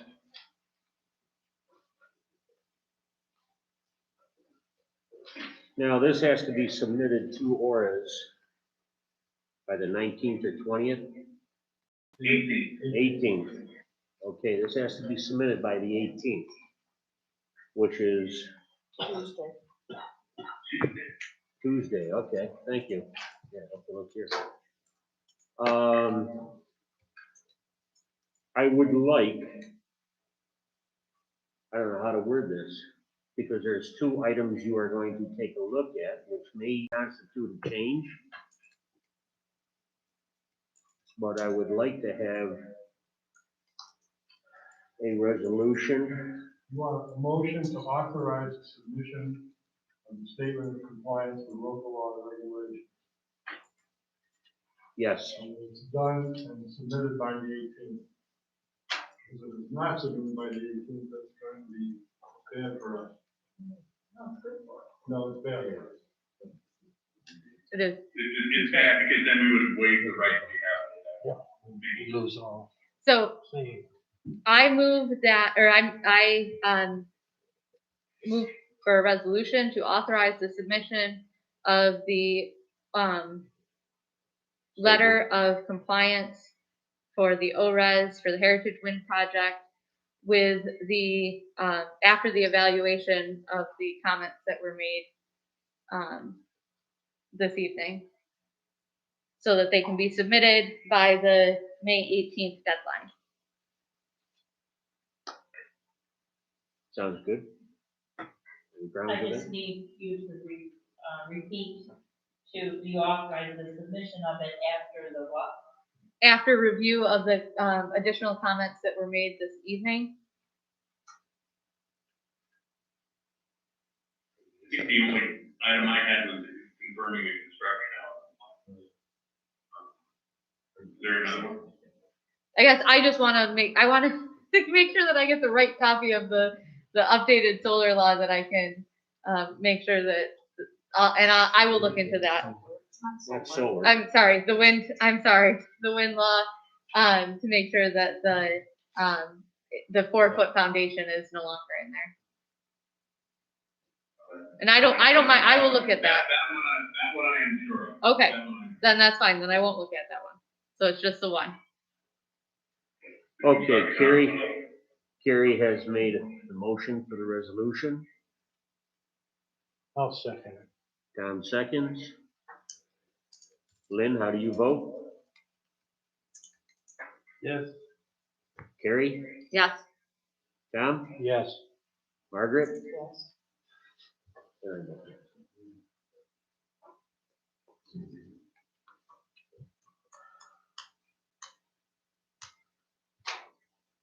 Okay. Next item. I guess that, Sean, one other thing with the compliance statement, and I think perhaps you need another resolution for this, is there would be an accompanying petition with that statement for an adjudication hearing on the issues of non-compliance. That would, in substance, would be, essentially it would be, to a great extent, repeating what's in the compliance statement, but also indicating what offer of proof would be submitting in the event that we are granted a hearing. I believe, isn't that petition due by the 21st? That's due on the 18th as well. Also, okay. Dwight, is that, are we going to be submitting petitions for all of the non-compliance issues? Correct. Oh, okay. So you need a resolution to sign the documents. It's a motion to authorize submission of the petition. It's based on the non-compliance issue.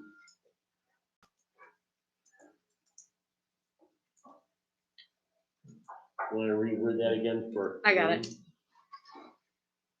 So I move to make a motion to authorize the submission of the petition based on the non-compliance issues. And, that's it, but can I just request that that be sent out before it goes to the, to ORES, just so we can look it over? I'll make a second on that. Minus the 10. I guess that's up to Dwight, if he has enough time to do everything and circulate it again and get it in on time. So we have a deadline, we have to be cognizant of. Dwight, do you think that's feasible? We'll do our best, I think. I'll do the caveat of what gets circulated might not be the final draft, but it'll be in 95%, so excuse that. I usually say that thorough type overview for last. You don't want to pay me to do that.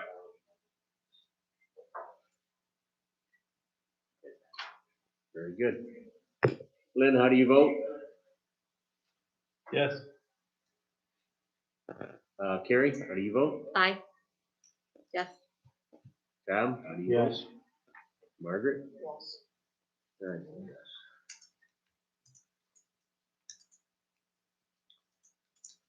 Okay. Next item.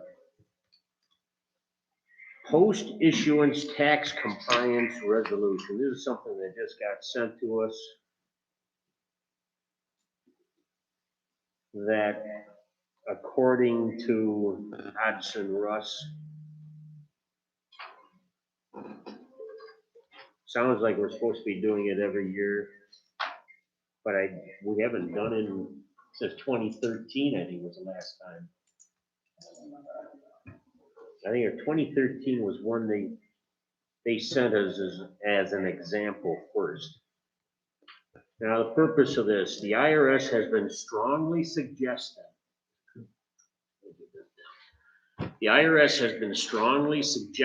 that towns put into place written post-issuance tax compliance procedures. These serve to further sensitize town officials to several issues that tax-exempt bond and note deals involved. For example, planning for the timely spending of bond and note proceeds, limiting private use of public facilities and the like. While the town already has in place some basic tax compliance procedures, the town's bond counsel, Hodgson Russ LLP, recommends adopting newer, more comprehensive procedures with respect to the post-issuance tax compliance. These procedures, which represent best practices, will help the town prepare for or respond to a possible IRS audit. Hodgson Russ is the company that we hire that does our audit every year. They will be doing another one for us for 2020 year shortly.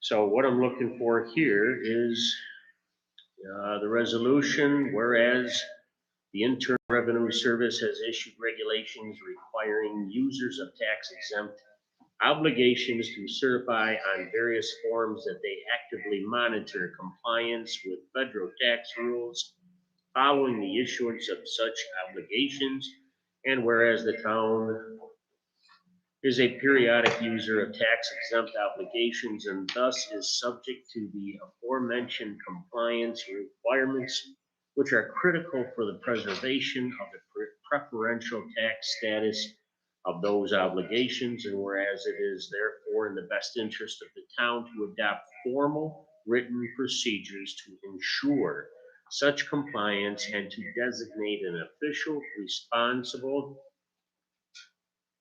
for ensuring that such procedures are followed. And whereas Hodgson Russ LLP, as bond counsel to the town, has prepared and has recommended the town adopt post-issuance tax compliance procedures. Now therefore be it resolved that the town hereby adopts the updated post-issuance tax compliance procedures that are attached hereto as Schedule A, and resolves to be governed thereby, and be it further resolved that the below Schedule A will be placed in its entirety in the official records, files, and minutes of the town, and adhered to going forward, and be it further resolved that this resolution shall take effect immediately upon its adoption.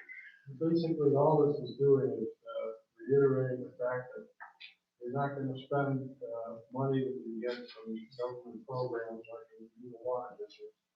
You're not gonna use it for the town Christmas party. It's just saying that you're gonna be compliant.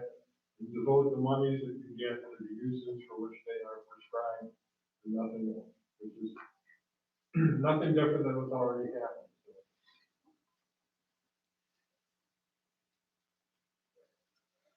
Okay, any questions on that? I won't be able to vote on something that I have not reviewed.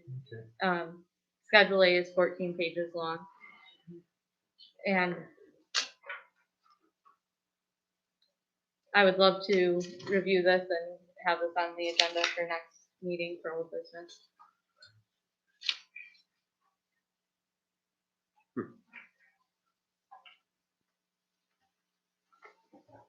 I counted 6 pages, but that's okay. It's, I'm looking, well, maybe it's You the, counted the whole packet. oh yeah, the whole packet is 14, you're right. But I still haven't reviewed those 6 pages. It says 14. Uh-oh. Okay.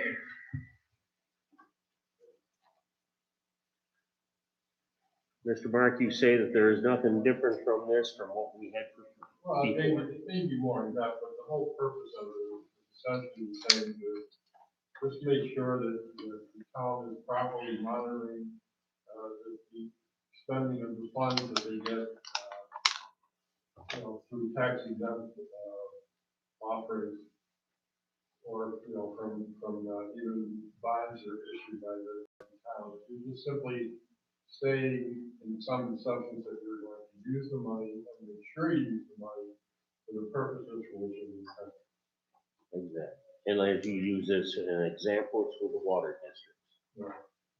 So all monies we get in for, like Water District 10, we have to utilize for Water District 10.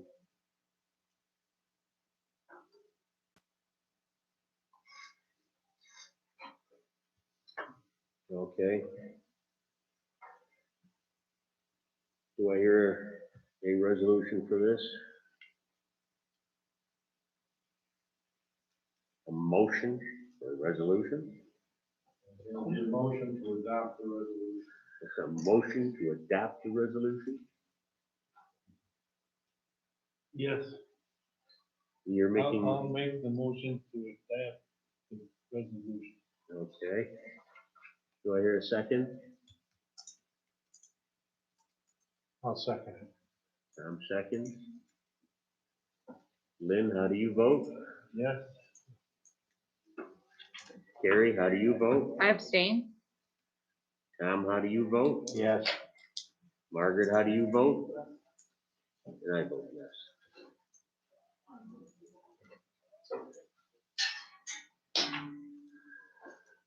Okay.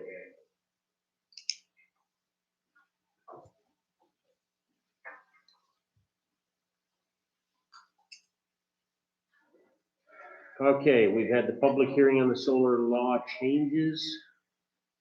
We sent it to the county. The county has returned it, saying that they find it no problems with it whatsoever. They agree with everything we have done in there. So once again, I'm looking for a motion for adopting a resolution for making the changes to our solar law number 2, year 2021. I'll make that. Margaret makes that motion for the resolution. The Second, changes. for the changes, yes. Second, mhm, Lynn seconds. Lynn, how do you vote? yes, Carrie, how do you vote? No.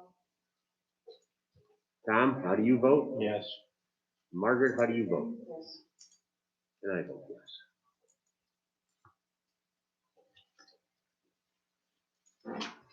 That requires paperwork on that, right? Yeah. Sent to the state. Yeah, it's gotta be a format to the Secretary of State. Maureen knows that. Good job on that. That I'll need you to. Okay, then the last item, if he hasn't fallen asleep yet.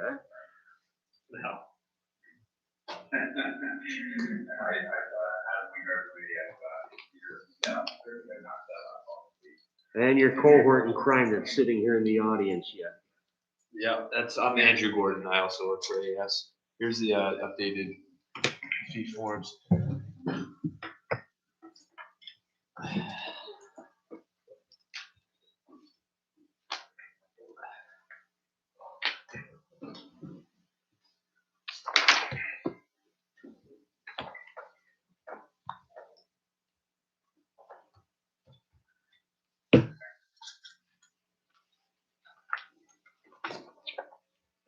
I'm sorry, what was your name again? Andrew Gordon. Andrew Gordon, okay. Andrew and Adam. Yes, sir. Trying to make it easy on Yeah, okay.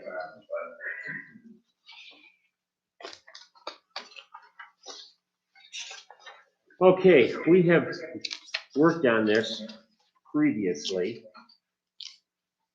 We went through the part one. We have on our own gone through part two. But we've never, I believe it was at a workshop.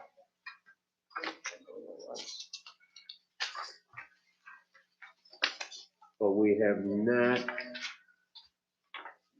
determined whether it was a negative or a positive impact on the environment.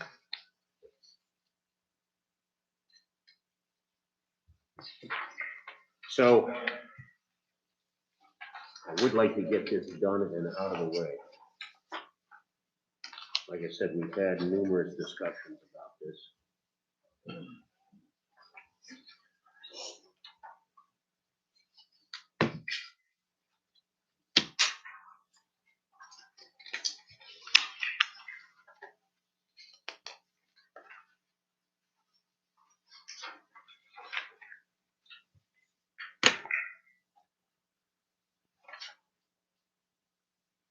What Andrew provided us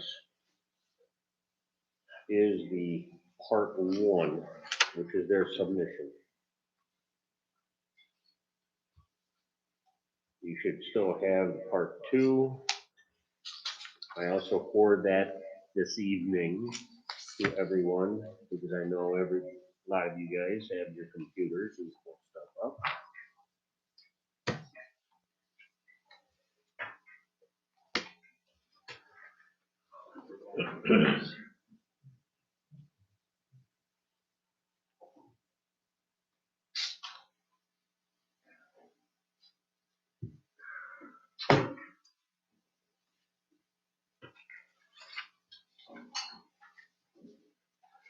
While you're looking this over, two things I have on my, for notes I have here that I'll just say so that people listening in. One is if you would be so kind, those of you that have visited the town hall, whether especially like when you're paying your taxes, you'll notice that between the double doors for some time now, we have a box sitting there. And especially after these winter months and the windstorms we've had, that box is for anybody who has an American flag that has been tattered and torn. So we have the box there, compliments of the Buried Betterment Committee. And if you would be so kind as to bring your flags to the town hall during regular business hours and place them in that box, the Boy Scouts will do the proper disposal of the flags. I think it's in a couple weeks. So as I said, if you have any American flags that are pretty well worn out and you would please bring them here to the town hall during regular business hours, place them in the box that's between the double doors and the Boy Scouts will collect them and dispose of them in the proper fashion. The other thing I want to address too is this is National Police Week. They call it National Police Week. I think it should be for all law enforcement, whether it's state, federal, local, COs. We got a lot of them around here. Anybody that's dealing law enforcement. So if you happen to know anybody or you're related to somebody, show them some appreciation. Thank them for their job that they do for us.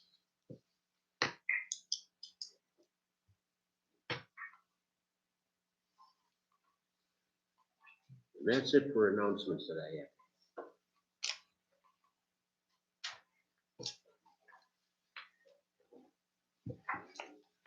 Sean, for the part two, were we supposed to have a, just a brief explanation of anywhere where we marked yes? thought that that was part of the Yeah. secret. I think I've looked at everything but that, and so I was just trying to find that, and I'm not coming across it, easily here. That's where I count on Lee. She's the expert for these. Well, I don't think you necessarily need an explanation when you mark, so long as the yes is a no or small impact. If it's a moderate to large impact, then you need to describe it, yes.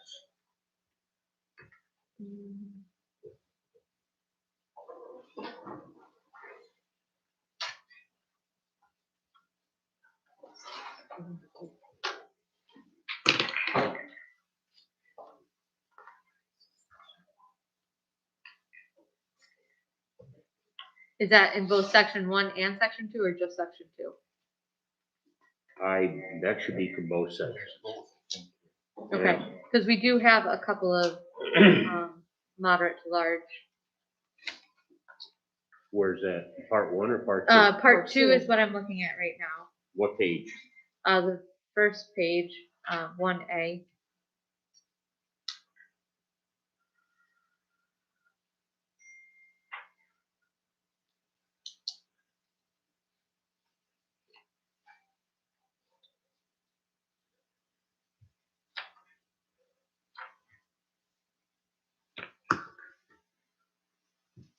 Well, I don't know how you really, at least with that one, the proposed action may involve construction on land where depth to water table is less than 3 feet.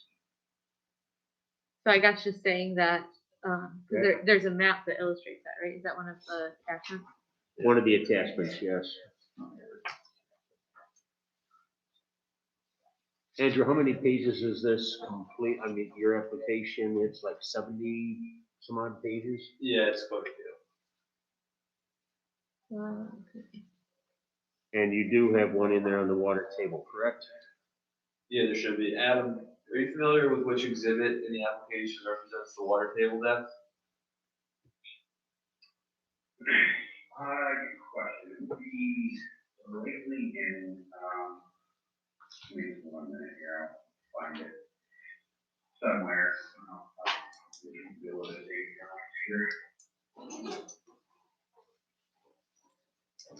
And by the way, Adam, if you were listening earlier when we had the RIT students here, Yeah, so definitely was. We've been repeated, hopefully they're still there. We're able to say, hey, I'm hiring, so, I was really. Andrew handed out business cards and said, hey, we're trying to replace Adam, so. Don't sell me out. We love Adam. Did you find that section, Adam? No, not yet, there was just, another Okay.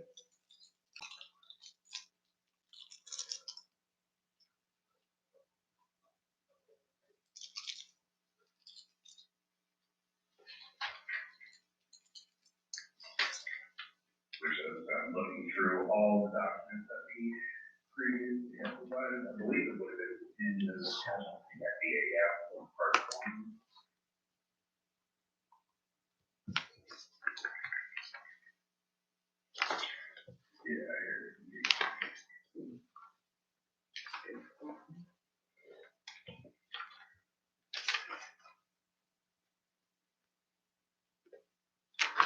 I think pretty much it's self-explanatory though. I mean, proposed action may involve construction on land where depth to water table is less than 3 feet.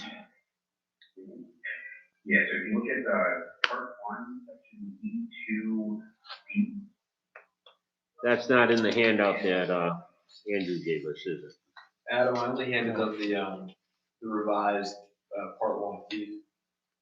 Correct, yeah, if you actually look in that part 1 piece, it's on, it's E11, E2B. You can see the gap of that water table. It's approximately what? 0 to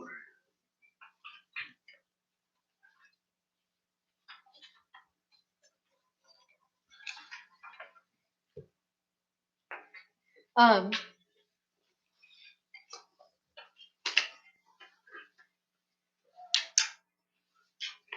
So Adam, with this project, I know, are there any areas where you're going to be, impacting the water table by your construction? You know what I'm saying? No. Yeah, there are no potential, to the water came from construction project.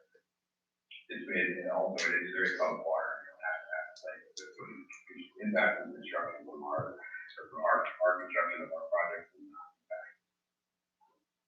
Water use.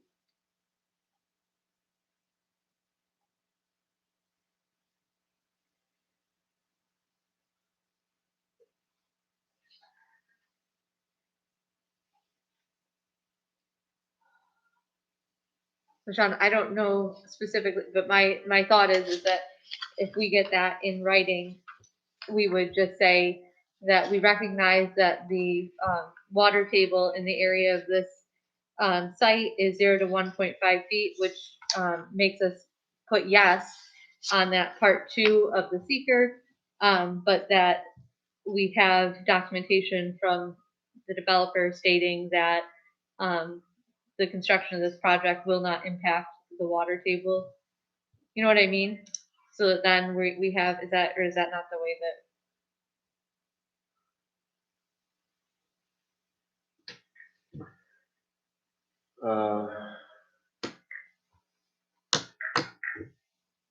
Tom, you're shaking your head at me. So am I an error on this? Well, that part of it, I guess, curious. Trying to think of over there, how to word this. Part 2 is our part that we fill out ourselves. So if we put the notation in here, since it's 0 to 1.5 feet, that we put in here, the developer will not impact the water. Really, you're asking for water quality, not so much to diminish or increase the water table. Well, so it's saying, it's the impact on land, and it's a part 2, and what it says, the reason we stated yes, my computer just lost it, hold on. Let me go back here. The reason that we stated yes was because that statement says, the proposed action may involve construction on land where depth to water table is less than 3 feet. And, you know, in their thing, they are saying that it is less than 3 feet. And so majority of this project is that it's a no or small impact to the environment. This is our only one that we're talking about. So my understanding is that we need to add just a sheet explaining why we would potentially still say that it's a negative impact project. And so we would just need to be able to, as a town board, say, okay, we understand that the water table is really close for where this project is, and that the developer has said, and that's why I would like to have it in writing from Adam, that they're not going to. So then if something happens, we have that their word was that they weren't going to impact it, and which enables us to have a negative finding. What, you've started like 3 different statements there, and I still haven't heard exactly what it is you're looking for there. I'm looking for explanation as to why we are saying yes, that this is a moderate to large impact, and so why we're saying that, and then how, even though we're saying yes, we can still find a negative finding for this proposed project. But if you can find a negative, why don't you just say no? A negative finding means that there's no impact. Okay. Right? That's what they're looking for. That's what we would be saying if we. But you're saying one thing, Terry, you're saying there is an impact, and you're turning right around and contradicting yourself, saying there isn't. No, I am saying that there is an impact. If we're going off of the wording of the seeker, which is what I think that we were supposed to be doing, this is correct to say that there could be a moderate to large impact may occur. And so, but we're looking at this, it doesn't mean that just having one moderate to large impact would say that then it's a positive finding. We just have to explain, my understanding of the seeker, and maybe I'm wrong, is that we have to add an attachment to this when we submit it. Well, when I look at this, and the reason for a moderate to large impact is primarily because the water is at the surface. It's not 3 foot down or lower. It's right at the surface. So therefore, yes, they're going to be putting the poles in to set the framework up and everything else. So therefore, because it is so close to Yeah. the surface, it would be It is a large impact. Right. But is it a negative impact? I think, How is it a negative impact to the surface water? I think you That's what guys you're are, basically saying. so negative means that there's not an impact.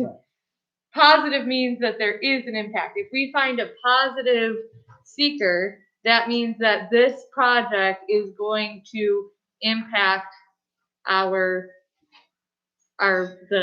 community. But that's what I'm trying to get at. Maybe we need to change that from moderate to large to no or small impact, because I don't see how it is impacting the water depth. I don't see the impact there. That's not the question, and that's not what we're supposed to be. What What I'm saying is that we can be honest and truthful in the seeker and say that that is I a agree. moderate to large impact, but that then we just put our little addendum at the end explaining what our finding is and why we believe that, and then we can still move forward. That's what I'm saying. I don't know. I mean, I guess. I can see the explanation on it. The thing with it, you're saying that we said yes here, but now we're changing and saying no, it isn't. That wasn't my intention. My intention to say that we found one moderate to large impact. We do believe that that may occur. We have word from the developer in writing that they will do their due diligence to make sure that there isn't an impact to the water table, and that despite finding that one positive finding, the rest of the finding is negative. And so in when you look at the whole spectrum of it, it would be a negative finding.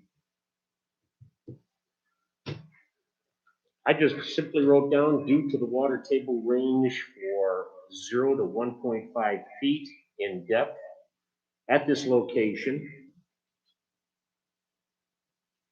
which is higher than the 3 foot.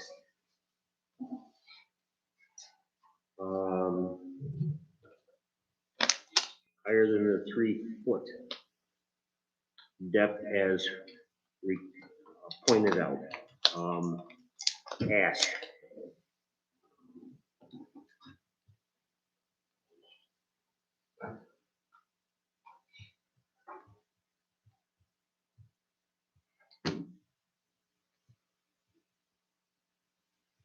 Is that sufficient?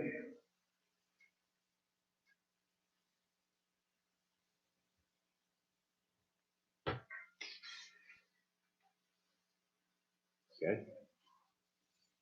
Any others?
I don't see any more in this, Sean, that were of a moderate to large impact.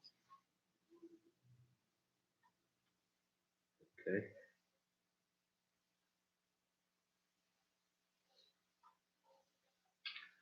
Do you find any more there? No. I'm looking at number 14, impact on energy. And Andrew and Adam, the proposed action may cause an increase in the use of any form of energy. It's not going to be an increased use of any form of energy, correct? Wait, is that on this document? Which page? Well, this is page 8 on part 2. Oh, part two. Adam, I Okay. think that would be referencing potentially parasitic load, is that correct? Yeah, That's correct. right. Any energy draw, the system would actually draw from the grid. You know, I guess it kind of depends on that, right? The purpose of the project, right, is to provide energy to the grid. So Exactly. you look at it on a, you look at it on a net basis, yes, there is going to be some power draw, right, from the system. Typically at nighttime, and it's categorized accurately, parasitic load, call basis, a slight draw on transformers during the nighttime. Our transformers will actually pull a little bit of kilowatt hours, very, very nominal. But there will be, the meter will be, charging us essentially. But if you look at it on a net basis, there will be much more energy delivered than actually consumed. Well, letter C, the proposed action may utilize more than 2,500 megawatt hours per year of electricity. No, it will not be that. That's what I thought.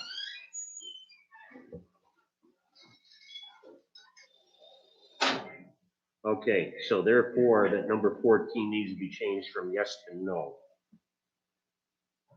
Well, I think all of the answers are no or small impact, but it's still, Correct. the proposed action may cause an increase in the use of any form of energy. So that's why it's marked yes, but then all of the subcategories are no or small impact may occur. That's correct. I think that, key clarification point here for why yes is the applicable, or should be the applicable answer here, is specific to item A, as there are substation modifications required as part of the project. But it says to an existing substation, Correct, which is, we're. a new much as I'd like substation. to- Yeah, as much as I'd like to, we're not putting a new one up there, we're modifying. You're modifying an existing? Correct. Where is the substation you are modifying? It is let's see, pull it up, the Albion substation, I forget now. Over by the jail, the right? name, but let me pull it up. I think it's by the jail. I feel By like the railroad yeah, by tracks the on railroad James tracks. Yeah, Basin Road. yeah, we had Yeah. talked about this last time. Yeah, it's located, close proximity to the Walmart, Right. It's on the Gaines Basin Road. Yeah, it's right on the railroad tracks down there. correct.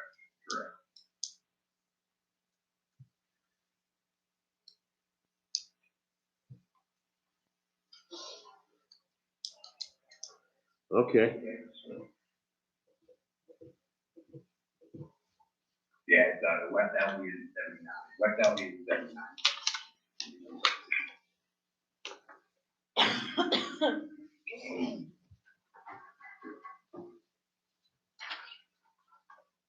is that it then, everybody?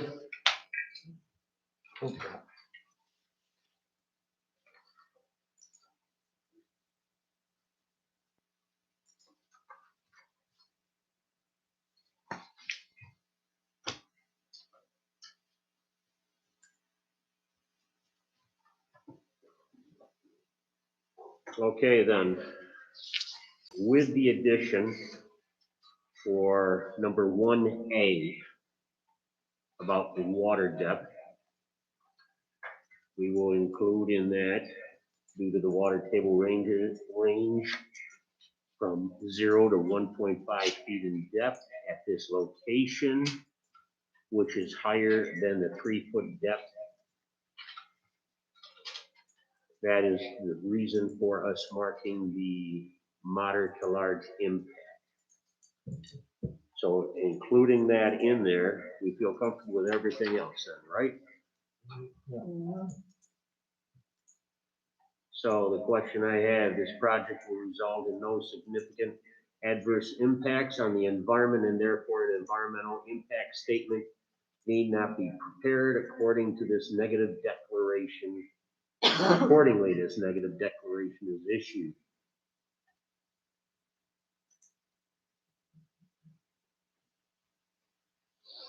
Okay, do I hear a motion on that part? Do I hear a resolution, no, motion for a resolution?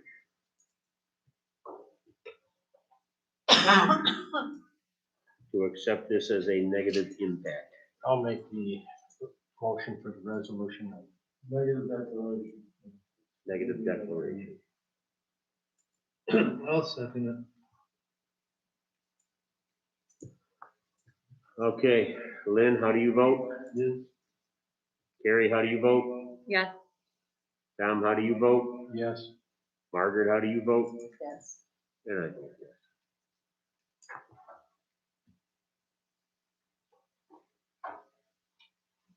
Okay. So be it. Thank you, everyone, for your patience. And then, do I hear a motion for a resolution to adjourn?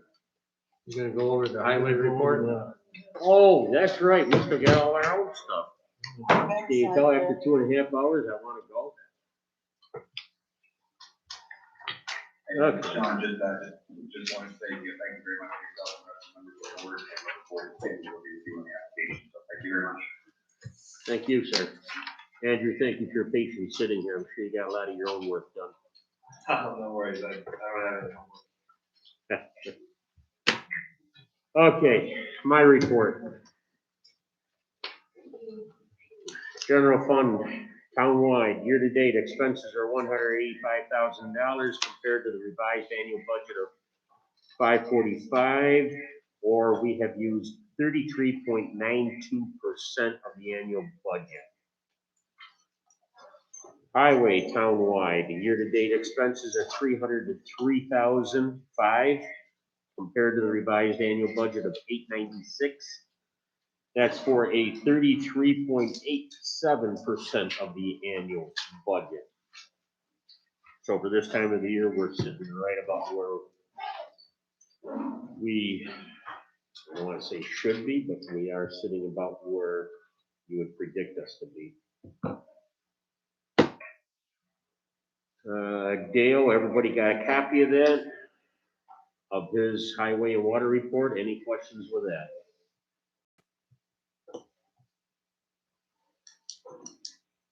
If you take a look at the last paragraph, he is looking into the purchasing of a GPS system. He's gonna have more information for us at the next board meeting. It will enable us to locate all of our water valves and other assets. Also would enable us to accomplish mapping for the record keeping and history of work on an asset. Additional information to follow, which will be next month. I was at a county water advisory meeting with Dale a couple of days ago. I think it was yesterday. And they were talking about this, the superintendents were talking about this at that time. And it's something that the county has right now. And I don't know if you've seen the surveyors where they have the sticks and they got a little GPS system on top of the stick and they can locate stuff within inches. At this time, all our maps that we have are kind of outdated insofar as knowing where your curb stops, we shut off the water, where the water valves are, the location of water lines, we know approximately where they are, but with this system, it would pinpoint right where some of this infrastructure is located. And tapping it in with the county and their system would enable for that assistance from the county, as well as other communities are also looking at the purchase of this as well. Everybody's talking about how great of a system it is and how it can help with mapping out like our water, but it's not just water. It's also the electric and everything else when they have to do their stakeouts. So he'll be coming, like I said, next board meeting, he'll have a lot more information for us about that. Any questions with Dale's report? Maureen?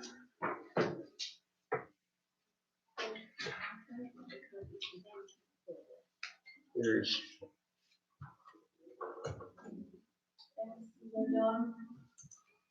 Margaret? Taxes are completely done? Okay.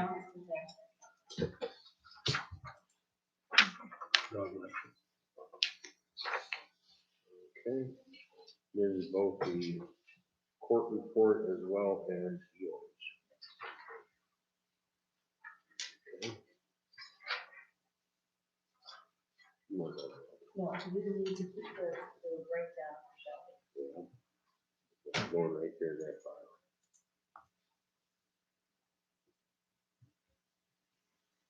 Highway, Margaret, anything there? I don't have anything on the highway, but, the BBC met, last week, or actually a night or so ago, and they are going to do the square dance this year on the 19th of June at the park.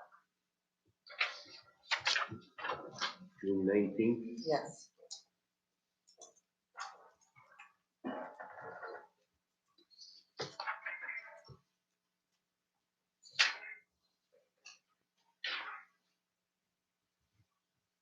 We're hoping to do a basket auction and, have refreshments as well, hot dogs, chips, something. Okay, that's a square dance, the BBC will have a square dance at the town park on June 19th, got a time? Let me look. Put it in my phone, so I should have.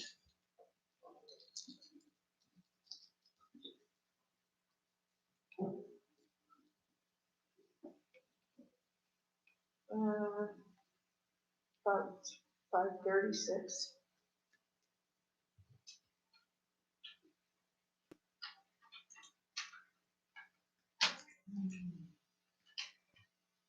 You saying 5:30?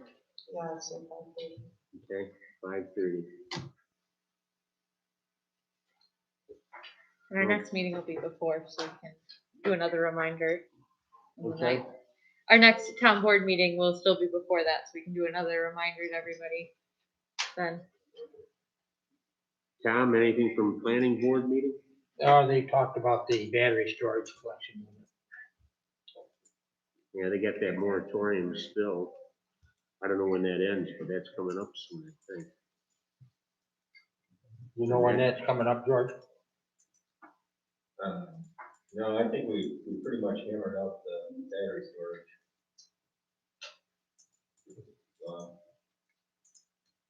Okay, little thing.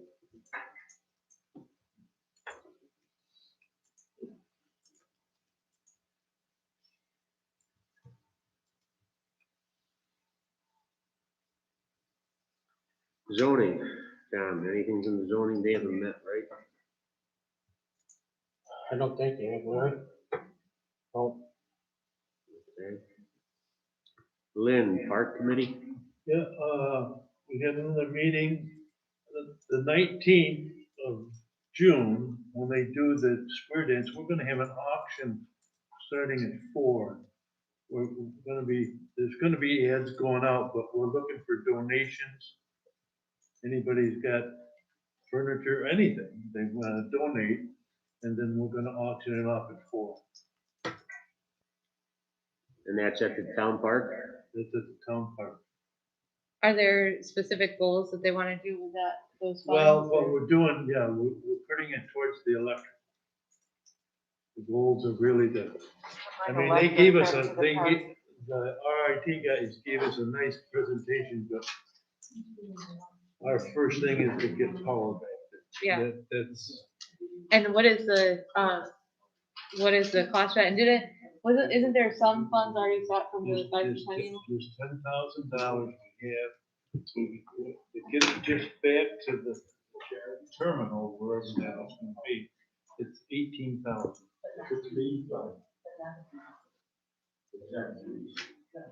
What are the proceeds going to?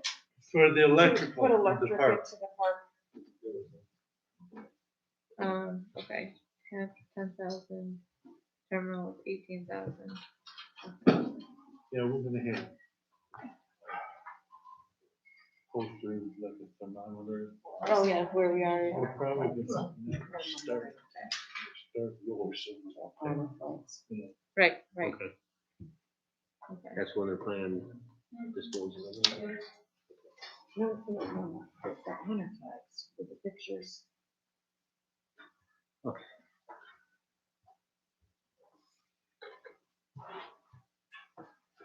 Utilities, Carrie, anything? I don't have anything for utilities, but I did get from Barry that the grievance day is supposed to be May 25th. As of the time that he emailed me, he said that he does not know of anyone at this time who plans to file.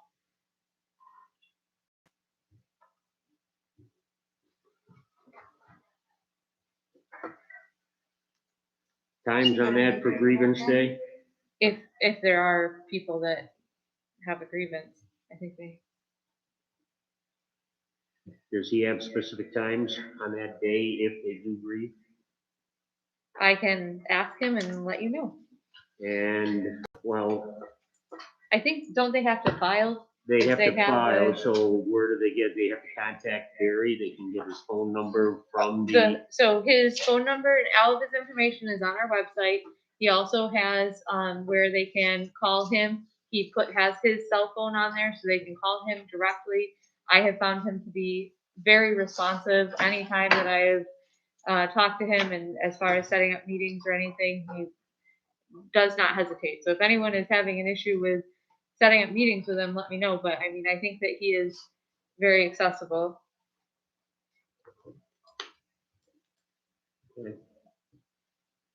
thank you. Mr. Mark, I only have about an hour's worth of stuff, so. no problem.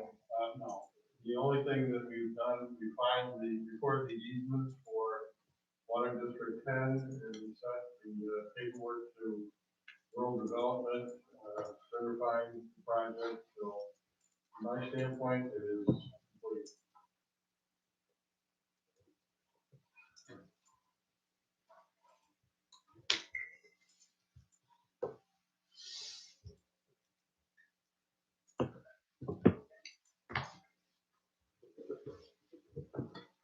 Okay, Can I make a quick motion that the agenda and finances be sent out, the agenda be sent out by our workshop, the draft, I understand that it's not going to be a complete, and the finances be sent out 1 week prior, at least a majority of them, and then if there's ones that are added so that we can have more opportunity to review everything. sure.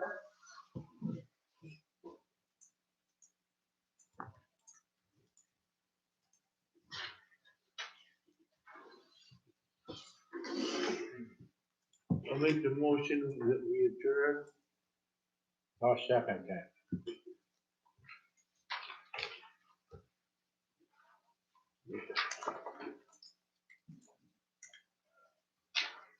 Okay, all in favor? Opposed? We didn't Nay. get a second or anything. I made an official motion, but It does have to be official. I'm putting it down in my notes right here. It will be done. okay.